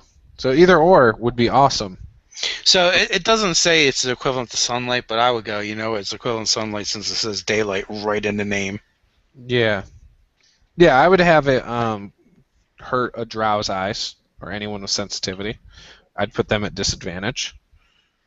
But yeah, dark vision's just as good. In fact, if my party had dark vision as a spell, that would be amazing. And it is one of the few spells you can actually layer. Yeah. I mean, they stripped that right out of this edition. So there was a debate in, I think the D&D Next One group, and they were talking about, who would win? Is it a 3.5 wizard or a 5th edition wizard? I'm like, are you guys on crack to even ask that question? The 3rd edition wizard smokes a 5th edition wizard. Mm-hmm. They're just the sheer volume of spells that they get is enough. And they're like, well, 5th edition has counterspell as a 3rd level spell, and you can cast it as a 9th level spell. I'm like, great. Well, after you do that one time, and your third edition wizard still has 6 spells left from 9th level. Yeah. So the wizard, sorcerer, ranger can cast dark vision. The druid can cast dark vision. So that, and like I said, it lasts 8 hours. I'm going to try and convince my druid to get the dark vision spell so I don't have to worry about light sources. Screw you, Chepe. Everyone has dark vision now. So Chepe, you've just instigated the thing that you don't like. I know. Campaign. This tends to happen quite often for me. I don't know why. I just hate the idea that, because then I have to ask them, right? I have to waste 5 minutes in game for each combat. Okay, so what are you doing with where's your light source and what are you doing with it? Every time. You know, because otherwise they're just swinging away, and I'm like, well, where is your light source? I don't know. Like, you know. Well, I meant more like dramatic moment. Suddenly it went out. Now you're all at disadvantage. Right. You're gonna have to scramble to figure that out. Advantage. Because this is 5th edition. Mm-hmm. Hey, yeah, you wanted that feat, so now you can't see in the dark. Okay, so I found something interesting reading Dark Vision. Dark Vision doesn't actually make you see as well as normal vision in the dark. It makes you see as well as light vision or low light vision. Oh, does it? Low light area. I didn't even look. That's what it said. And so I'm wondering if that means... it's not as good as dark vision? No, I meant like dark vision makes you see in the dark like as if it was low light. And so I'm wondering, what's the penalty for low light, particularly? It's a lightly obscured, so what was that, like a -2 to a roll? -1? I don't know. I don't know. I think you'd just be at disadvantage. I thought disadvantage was see. heavily obscured. Yeah, disadvantage is if you can't see an object. Yeah, but I didn't think there was really an in-between. I think there there was 3 levels of obscuring, and it was the same. Well, there's rule for 3 terrain. levels of cover. 3 levels of cover. I thought there's the same. Yeah, rule for so the obscuring. max cover is you can't. It's disadvantage entirely. 3/4 cover is a 5, and then the other one, half cover, is a half, I believe. Or is 2, I mean. But let me double check.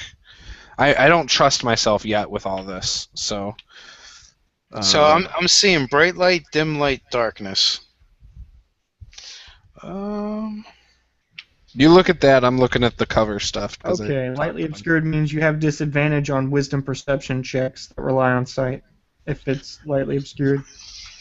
Yeah, I'm on the lightly obscured stuff too.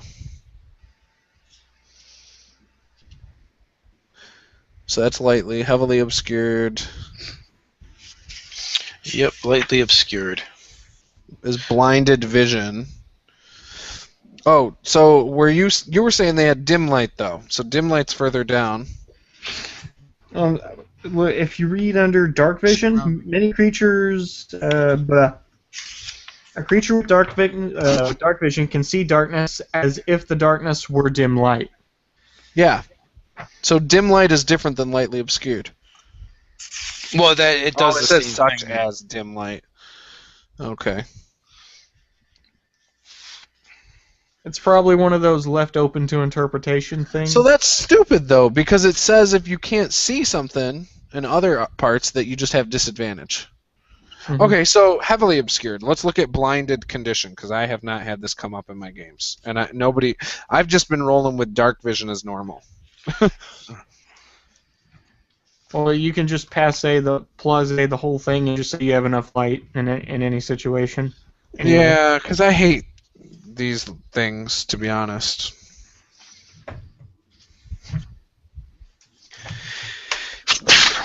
Bless you. Thank you. Sorry. Okay. A blinded creature can't see and automatically fails any ability check that requires light. Attack rolls against that creature have advantage, and the creature's attack rolls have disadvantage. So yeah, that sucks. So what would be a sight? Any ability check that requires sight? Wisdom perception. That's how it words it in here. Wisdom perception. No. Oh, you mean any I'm just trying to check think that requires sight? Yeah, it says wisdom perception. That's a open to interpretation thing. Any skill check that you as a GM would dictate, like grabbing your weapon, like a spot check, like a sense motive kind of thing. Wisdom perception, a Attack roll. attack roll. If you think that line of sight is required for a spell. Oh, I guess sometimes you could. Yeah. Okay. Depends. I hate that, man. It's ruined how I've been running they it. word certain things intentionally vague to leave it to house ruling. Oh, it's not even that. It's that dark vision. Okay, so everything that's had dark vision to this point, I've been like, no, you can see in the dark. Now I'm like, maybe you can't see in the dark. You can. It doesn't affect actual combat. What it is going to affect is their ability to do. It's at the very bottom of that page. So yeah, as though it were in dim light.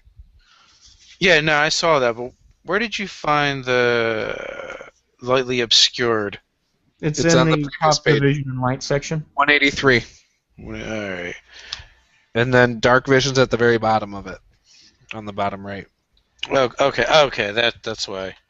But yeah, you read lightly obscured, then dim light, then read dark vision down there, and basically you find out that I've been doing it wrong the whole time. Well, yeah. So dark vision. The only thing that happens in dark vision is they have a penalty on their perception. And they can't do anything in. Oh no, you're right. Yeah. So they can fight and do everything else normally. It's just basically for detecting stealth. Mm-hmm. I'm gonna put the vision and light on my screen. I think that I made, so that I don't forget to do that next time. I think I find that one of the toughest things about 5th edition is the fact that it's so rules light. When you do need to find like a clarification, it's like you're chasing all these red herrings for rules that just aren't there anymore. Right. I like that though. In all honesty, I love this I game. do too. It just takes like retraining your brain because I've been brainwashed by 3rd edition. Oh yeah, I've had people trying to lawyer me, and like it drives me nuts because it's always an interpretation type of the if you read it word for word, it's a complete interpretation, and they're like, no, it says this, and I'm like, kinda. You could also interpret it this way. Well, they said that it has to be done this way. I mean, how long was 3rd out for? Because we played from the beginning until 4th. So. Like 8 years. 10, yeah, 10 a long years. time. 8 to 10 years. That's a lot of reprogramming. 4th edition was out for what? 4 years? 3 years? Not long. Yeah, not long at all. I really just need to read this book again. Did anybody else think they were taking a shot at Paizo a little bit when they did the alien technology as a specific goal?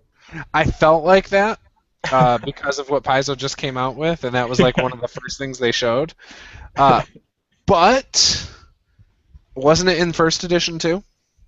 It was. That stuff was in the early DMGs. So I don't think they are, and I think it was in the 3rd edition as well, people have said. Yeah. So I don't think they were taking a shot, but yeah, I thought it felt like that, even though they're not. To be honest, this will be the first DMG I've ever owned. Yeah. 5th. I think that, hey, I think it's cool though.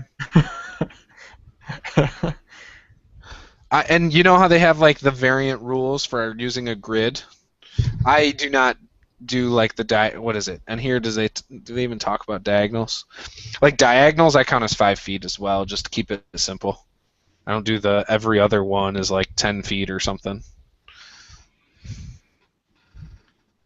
But yeah, I'm still gonna have to get used to all the possibilities with how they worked out the actions. Wait, why did Robert Ogre say that this was weird? I don't really know. Maybe because he wasn't able to talk and only type? Yeah. This was weird and insightful. Have you looked at the jumping rule? The jumping actions? No. What page is that? That's right on the same page, the page before. I think it says something like, don't try. It says don't try? No, Yeah. okay. You don't jump very far. No. I had my players today wondering if they could jump over a 20-foot chasm. Well, they have separate rules for if you're standing or if you've moved at least 5 or 10 feet by the time you jump. Well, that's been in since 3rd. Okay, so if you're doing a standing jump, you can jump 5 feet. But if you're running, you can do 10 feet? Oh, you mean forward? Yeah, I'm trying to figure this out. So, when you make a long jump, you cover a number of feet up to your strength score. Okay, so you have an 18 strength, you could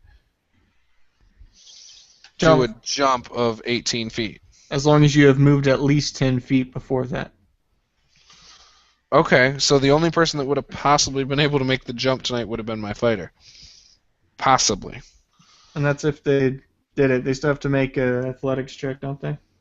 Yeah, that's what it says. DC Strength 10 athletics check. And when you land on difficult terrain, DC 10 dexterity.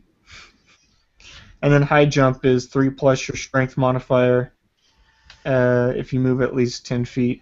But that's probably pretty realistic. Yeah, it is. Actually. Well, I've never seen somebody jump 18 feet. No. Straight in line. How far do long jumpers jump? That's a good question. Would that be comparable? Not really, because they're trained to just long jump. Right, but I'm just wondering if it's comparable in length to 18 feet. Like, are they close, you think? Yeah, I'm thinking they probably hit over. I mean, we can find out easy enough. Look up the record for the world's longest long jump. Some jumps are over 29 feet and 4.5 inches have been officially recorded. Okay, so then the 18's probably pretty legit. Yeah, just instead of long jump world record, 26 foot 8 inches. That was not broken for 25 years and 2 months until 1960 by Ralph Boston at the 1968 Summer Olympics. Bob Beeman jumped 29 feet. So yeah. Screw Dragonborn. He was Frogborn. Yeah. What are they called? Wallops?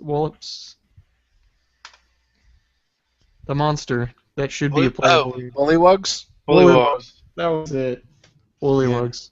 I've never used them, so I don't know. I've used them like 3 times in the last few weeks, and it's awesome. Juice loves them now. I do. I'll probably never use them again now, because I won't be able to find a reason to. Actually, make him a playable character. Actually, I will be using them because David here gave me an idea to have a large frog swallow my party, and it didn't happen in any of my 2 times I've used them. It will happen next game, but it's not going to happen by them being swallowed by it in combat. It's going to happen by me giving them way too many bullywugs to fight off, and every single one of them's final blow is going to be non-lethal. And then they're going to wake up being in a belly of a frog, and you're going to hear, and it's going to be super dark, and then all of a sudden they're in front of the King Bullywug, which is going to be a Slod or Slade or whatever. So when you get swallowed by a Bullywug, you get trans-dimensionally transported? No, you got to use a giant frog. Okay. And even then, it's only supposed to be small, but because they're going to be unconscious, because I'm going to put like 40 Bullywugs on them, and they're going to have nowhere to run because they're going to be circled, and I'm totally railroading this so I can use this. And I don't give a crap what you people watching think of that, because it's awesome. Yeah, they're going to wake up. It's going to be completely dark and slimy, and then they're going to be spit up. They're not going to have any of their gear on them, and then they're going to be prisoners in the Bullywug cave on a swamp. Sounds like a plan to me.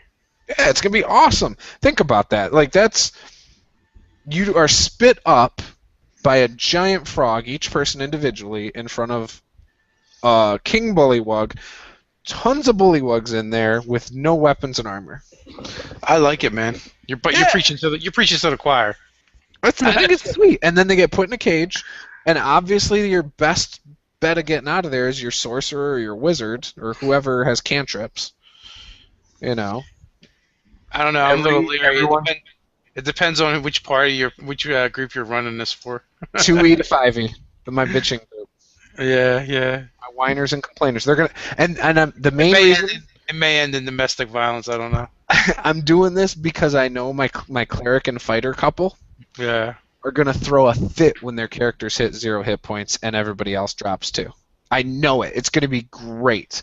And I'm not even gonna say make a death saving throw when it comes up to their turn. I'm just gonna skip them, and then afterwards they're gonna go, well, we're all dead. Let's all make new characters. And I said, no, this is what's happening. It'll be like, oh, okay. I'm trying to get the one character or the one player to shake the idea that 0 hit points is final. You know, and it's this heartbreaking experience every single time. You know?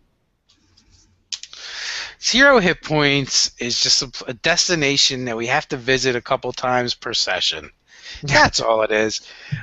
She gets so stressed out, though. She does. You're- She gets pissed and stressed. It's so funny. How many times can a person be knocked down in a single day? The life of an adventurer. I've seen it happen twice to a character so far in 5th edition. Before 5th edition, I've only killed one character. Like, Since 5th edition, I've had people drop to 0 and survive quite a few times. realistically, you would have adventurers by like 12th level would have had like MMA fighters so Dementia. much head trauma they would be slurring their words every time they talk. They'd be punch drunk. Yes, they Talk like Mike Tyson. Well, Have you heard them talk? Like MMA fighters? Yeah, Those yeah, poor yeah. guys, they can barely speak at times. You can tell they're searching for the words in their head and they just can't form them. Yeah. But that's kind of what gets me about like some of the players that were upset about the healing hit die and that kind of thing, because they're like, well, that's not realistic. I'm like, realistic? You think getting stabbed 6 or 7 times in a fight is Taking realistic? a short rest and being okay with it is realistic. Well, no, forget the short rest. Like, stay hurt, right? Like, let's go back to like 3rd edition, right, where Let's you do get wound stabbed. points. Let's- Yeah, when you're getting stabbed over and over again for 3 to 4 fights a day.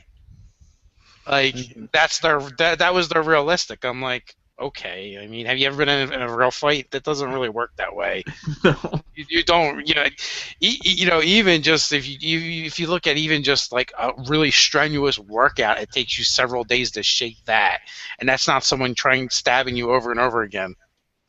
Yeah. So the way they represent hit points now is how I've always viewed them. Mm-hmm. And I think it was, I don't know if it was written into the rules in 2nd edition that it was like that or not, and they kind of like moved away from it, but it's always been like more your stamina than your actual health. In 5th edition, it's like you hit 0 hit points. Now you've actually taken a wound, a real wound. Okay, guys. So I have a question for you. 42. Prone. 42 is the answer. I am Prone. vouching this. An attack roll against a creature that had an attack roll against the creature has advantage. Oh, if it's within 5 feet. So if it's not within 5 feet though, and someone's prone, does that count as cover? In previous editions, like if against ranged attack, prone was good. Against melee attack, bad. That depends. What Right. terrain are you in? Right. I would consider like the terrain to be cover. For some reason, I thought you had not only advantage to hit, but if someone's unconscious, do you get an automatic crit? Yes, and it's worse than that. Does 'cause it it's say you get an automatic hit? Is Hey, it an automatic coup de grace? what happens is they automatically fail a death save. If they get hit. But yeah, if they're already unconscious, this is an automatic crit. Falling unconscious. You fall unconscious, this unconscious, and if you... Oh wait, you get one of your Hit 3 death points. saves knocked off automatically? Oh yeah, yeah, if you get hit at all while you're down, that's 1 fail automatically. it's bad. But if you get critted while you're down, that's 2. Right? Because I would assume so, because if you roll a 1 or a 20, it's a 2. It counts as 2, either direction. So, Juice, do you try to use those same rules and apply them to NPCs? No, I don't use... If they drop, they're dead. Unless they say non-lethal. I ain't got time for that shit. Nightmare. But if you really wanted to make that encounter difficult, he's got 2 you more gotta hit death the dead saving one at throws, least 2 times. and then he's got like a whole army of healers. Yeah. And then I'm fudging the roll behind the screen saying, success! Success! At this point, everybody's a zombie. Well, yeah, but even after you pass all your death saves, it takes 1 to 4 hours to get up. Yeah. It doesn't say that it's an automatic crit if they're unconscious. At least I don't see it. And I thought that's how I've seen other people try to rule it. But no biggie. I'm not worried about it. What was the Ranger's other path other than Beastmaster? Hunter. Hunter. I've never actually looked at that because the only thing I keep hearing about is Beastmaster, and I've been so busy looking at the Warlock because I love that class. Warlock is good stuff. I haven't looked at it. The Beastmaster gets boned, and the Hunter is really good. Is the Hunter just range and traps? I'm assuming. No, it's actually kind of a mix. Like, you have different options you can take. Oh, bards. I love bards. I love these bards. Ooh, Posey makes maps? He does? Dragon? Huh? He responded to you, Chepe, in the brigade, saying, tell me what you want and I'll make you maps, Chepe. Oh.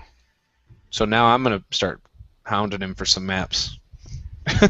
He offered me first. Hey, whatever. I'm jumping in line. I'm taking him up on it first. Well, it depends on the actual quality of the maps we're talking about here. Or the type of maps. Like Yeah, if it's I know, a right? map or if it's like a Posey, it might be the intestines of something. It might be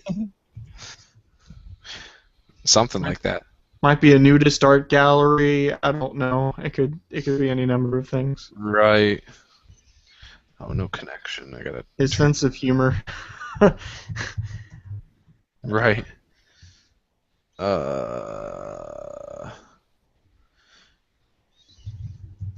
Where is it? Dang. Yeah, I need to read up on all this stuff though. Like I feel every day every time I'm looking through this book, I'm like, oh, I know how to play D&D 5th edition. And every time I'm going through it, I'm like, man, I don't know squat. I keep messing something up. I'm looking at the death saves and dropping a 0 hit point stuff here, right? So on a crit, you suffer 2, and well, depending on your level, though, you might be dead from hit points anyway. But so I guess what I would do an auto hit and have them roll the die. If they roll a 20, it's a crit. If not, it's just a regular hit. Yeah. So basically, you want your champion to do all of the killing, because they get a wider crit range, and my champion NPC, absolutely. I was so surprised my fighter went Eldritch Knight tonight. When he went 3rd level, I was like, really? They get some cool stuff. Yeah, but we don't have a throwing weapons step for him, and we have a druid, a rogue, and a cleric. So you got 2 kind of spellcasters. I mean, kinda. And then the rogue, which I guess is kinda a fighter, and he's the only outright fighter. I was just expecting champion, but yeah, well, I don't know. The Battlemaster's pretty sweet too, but no, the Eldritch Knight, they get mobility. I think of the 3 fighters. His guy's not a mobility guy though. He's a strength-based greatsword wielding fighter. Well, that's my point exactly. So if you can teleport 30 feet in someone's face, that's mobility. You know? Yeah. I don't know. It was surprising. Right? Greatsword? That's not reach. He doesn't. It's not a reach. Huh. Nah. There's got to be a polearm. And only some of the polearms, according to the polearm master. Nah, all of them. Just quarterstaff doesn't have reach. But it's not a polearm. I know, but it's under polearm master. Yeah, well, that's a gimme. Have reach. I don't see why it wouldn't, like, realistically, because you use it in real life like you would a javelin. Because a quarterstaff is less than 5 feet long. Yeah, there's different kinds of staves. I mean. Okay, maybe I'm thinking of a different one. The longer staffs. I was thinking of like body length long. Which is still only 5 feet though. Yeah, you know your standard bow staff is like 5-6 feet, but I think like in some of the kung fu martial arts they have dragon staffs which are much longer and whatnot. Yeah. Oh, so here's one that came up the other day. Polearm Master. Since we're talking about it, I have a druid, like I said earlier, that was going to do Shillelagh for the 1d8, 1d8, which you can't do 1d8, 1d8. It's 1d8, 1d4. But he's going to have a shield for the extra armor class, right? And one of the things he said he was going to do is use Polearm Master. So, would you allow that double hit with one hand on the quarterstaff? Or is it a two? It doesn't say in there that you have to have two hands on the weapon. Well, no, you don't because it's versatile. Right. So, are you going to allow a character to hit twice, once with one end and once with the other end, with one hand? Now, I've seen crazy stuff with martial arts that does that, so it's not completely out of the question, but doesn't that seem a little odd, I guess? I think it's more odd that you're using the weapon one-handed. Right, a quarterstaff? Yeah, I mean, I know what you're saying. It gets done, but usually they're more of a transition when they're going from one hand to two hands than wielding it one hand. Right. I think that was their balance consideration, maybe, to make it more useful, because you could... See, I think they should have made it a two-handed weapon outright. And added reach, because that makes more sense. No, I don't even think they should have done that. They should have made it a two-handed weapon so you can't use a shield with it. And then if you chose to do it as a Polearm Master, you could hit twice. If you don't do it with Polearm Master, well, too bad. Now you just have a quarterstaff that's a two-handed weapon, and you can do the max damage there. Yeah, you have a long stick that you do the 1d8 damage instead of 1d6 or whatever. I still think it needs reach. It's Chepe homebrew. Already brewing. Homebrew, man. You can brew it all you want. It's your homebrew. I know. It's your house. My Make the with rules. darkness and my passion for quarterstaffs apparently become evident. I'm considering in my home games making a quarterstaff impossible with the shield. I guess is where I'm leaning. Definitely, that's what I would. In my mind, it's strictly two-handed weapon, but I would also add reach. Yeah. It's just weird unless it's a buckler shield, which I'm gonna have to homebrew a buckler shield for a +1 armor class anyway. I had a player try and pull. Can I use a bow and a shield? I'm worried about my low armor class. I'm like, I suggest cover. Right. Just cover. Cover is really good though. It is. Because if you get full cover, disadvantage means, like, statistically you've reduced, like you're pretty good. I haven't had anybody use cover in my games intentionally. Would you consider hiding behind a tree full cover? Yes. Because if you but they can move. It all depends. Get a view on yeah, you. no, but if they're trying to attack you head on. Yeah, that's full cover. Maybe it's either full or 3/4 or half. It just depends, really. It depends on the size of tree. tree. Yeah. And if it's melee or ranged. Yeah. Maybe my homebrew race with fawns is a little bit too powerful then. Because it's named after your YouTube channel? Well, actually, I'm doing a series for homebrew races for 5th edition. Oh, okay. Called Reimagining. I was reimagining the races. I do a short story, and then it goes into me doing aspects like me reinventing the culture and how I actually understand the biology and the culture of this particular race that I think is underrated. Okay. In my first episode's Fawns. And then I have the character options. But in the character options, I gave them this thing called Terrain Strider, which basically makes them immune to any attack disadvantage that a terrain causes. Right, okay. The given terrain that they select as their home terrain. And so if they're in the forest, that means they don't get disadvantage from attacking someone in cover. That might be a little powerful. I'm not sure. Yeah, I mean... Yeah, that would be. Because there's feats that do that. Right. It kind of just depends on. They get it in one kind of terrain, and they don't really get much else. So I'm not sure. They're really powerful in one sense. Well, but it's not really powerful unless your players use the terrain to their advantage. And I have yet to have players that really tried, except for a rogue who could use the hide action. And he wasn't doing it for cover. He was doing it so he couldn't. Well, I guess he was doing it for full cover only. But that was it.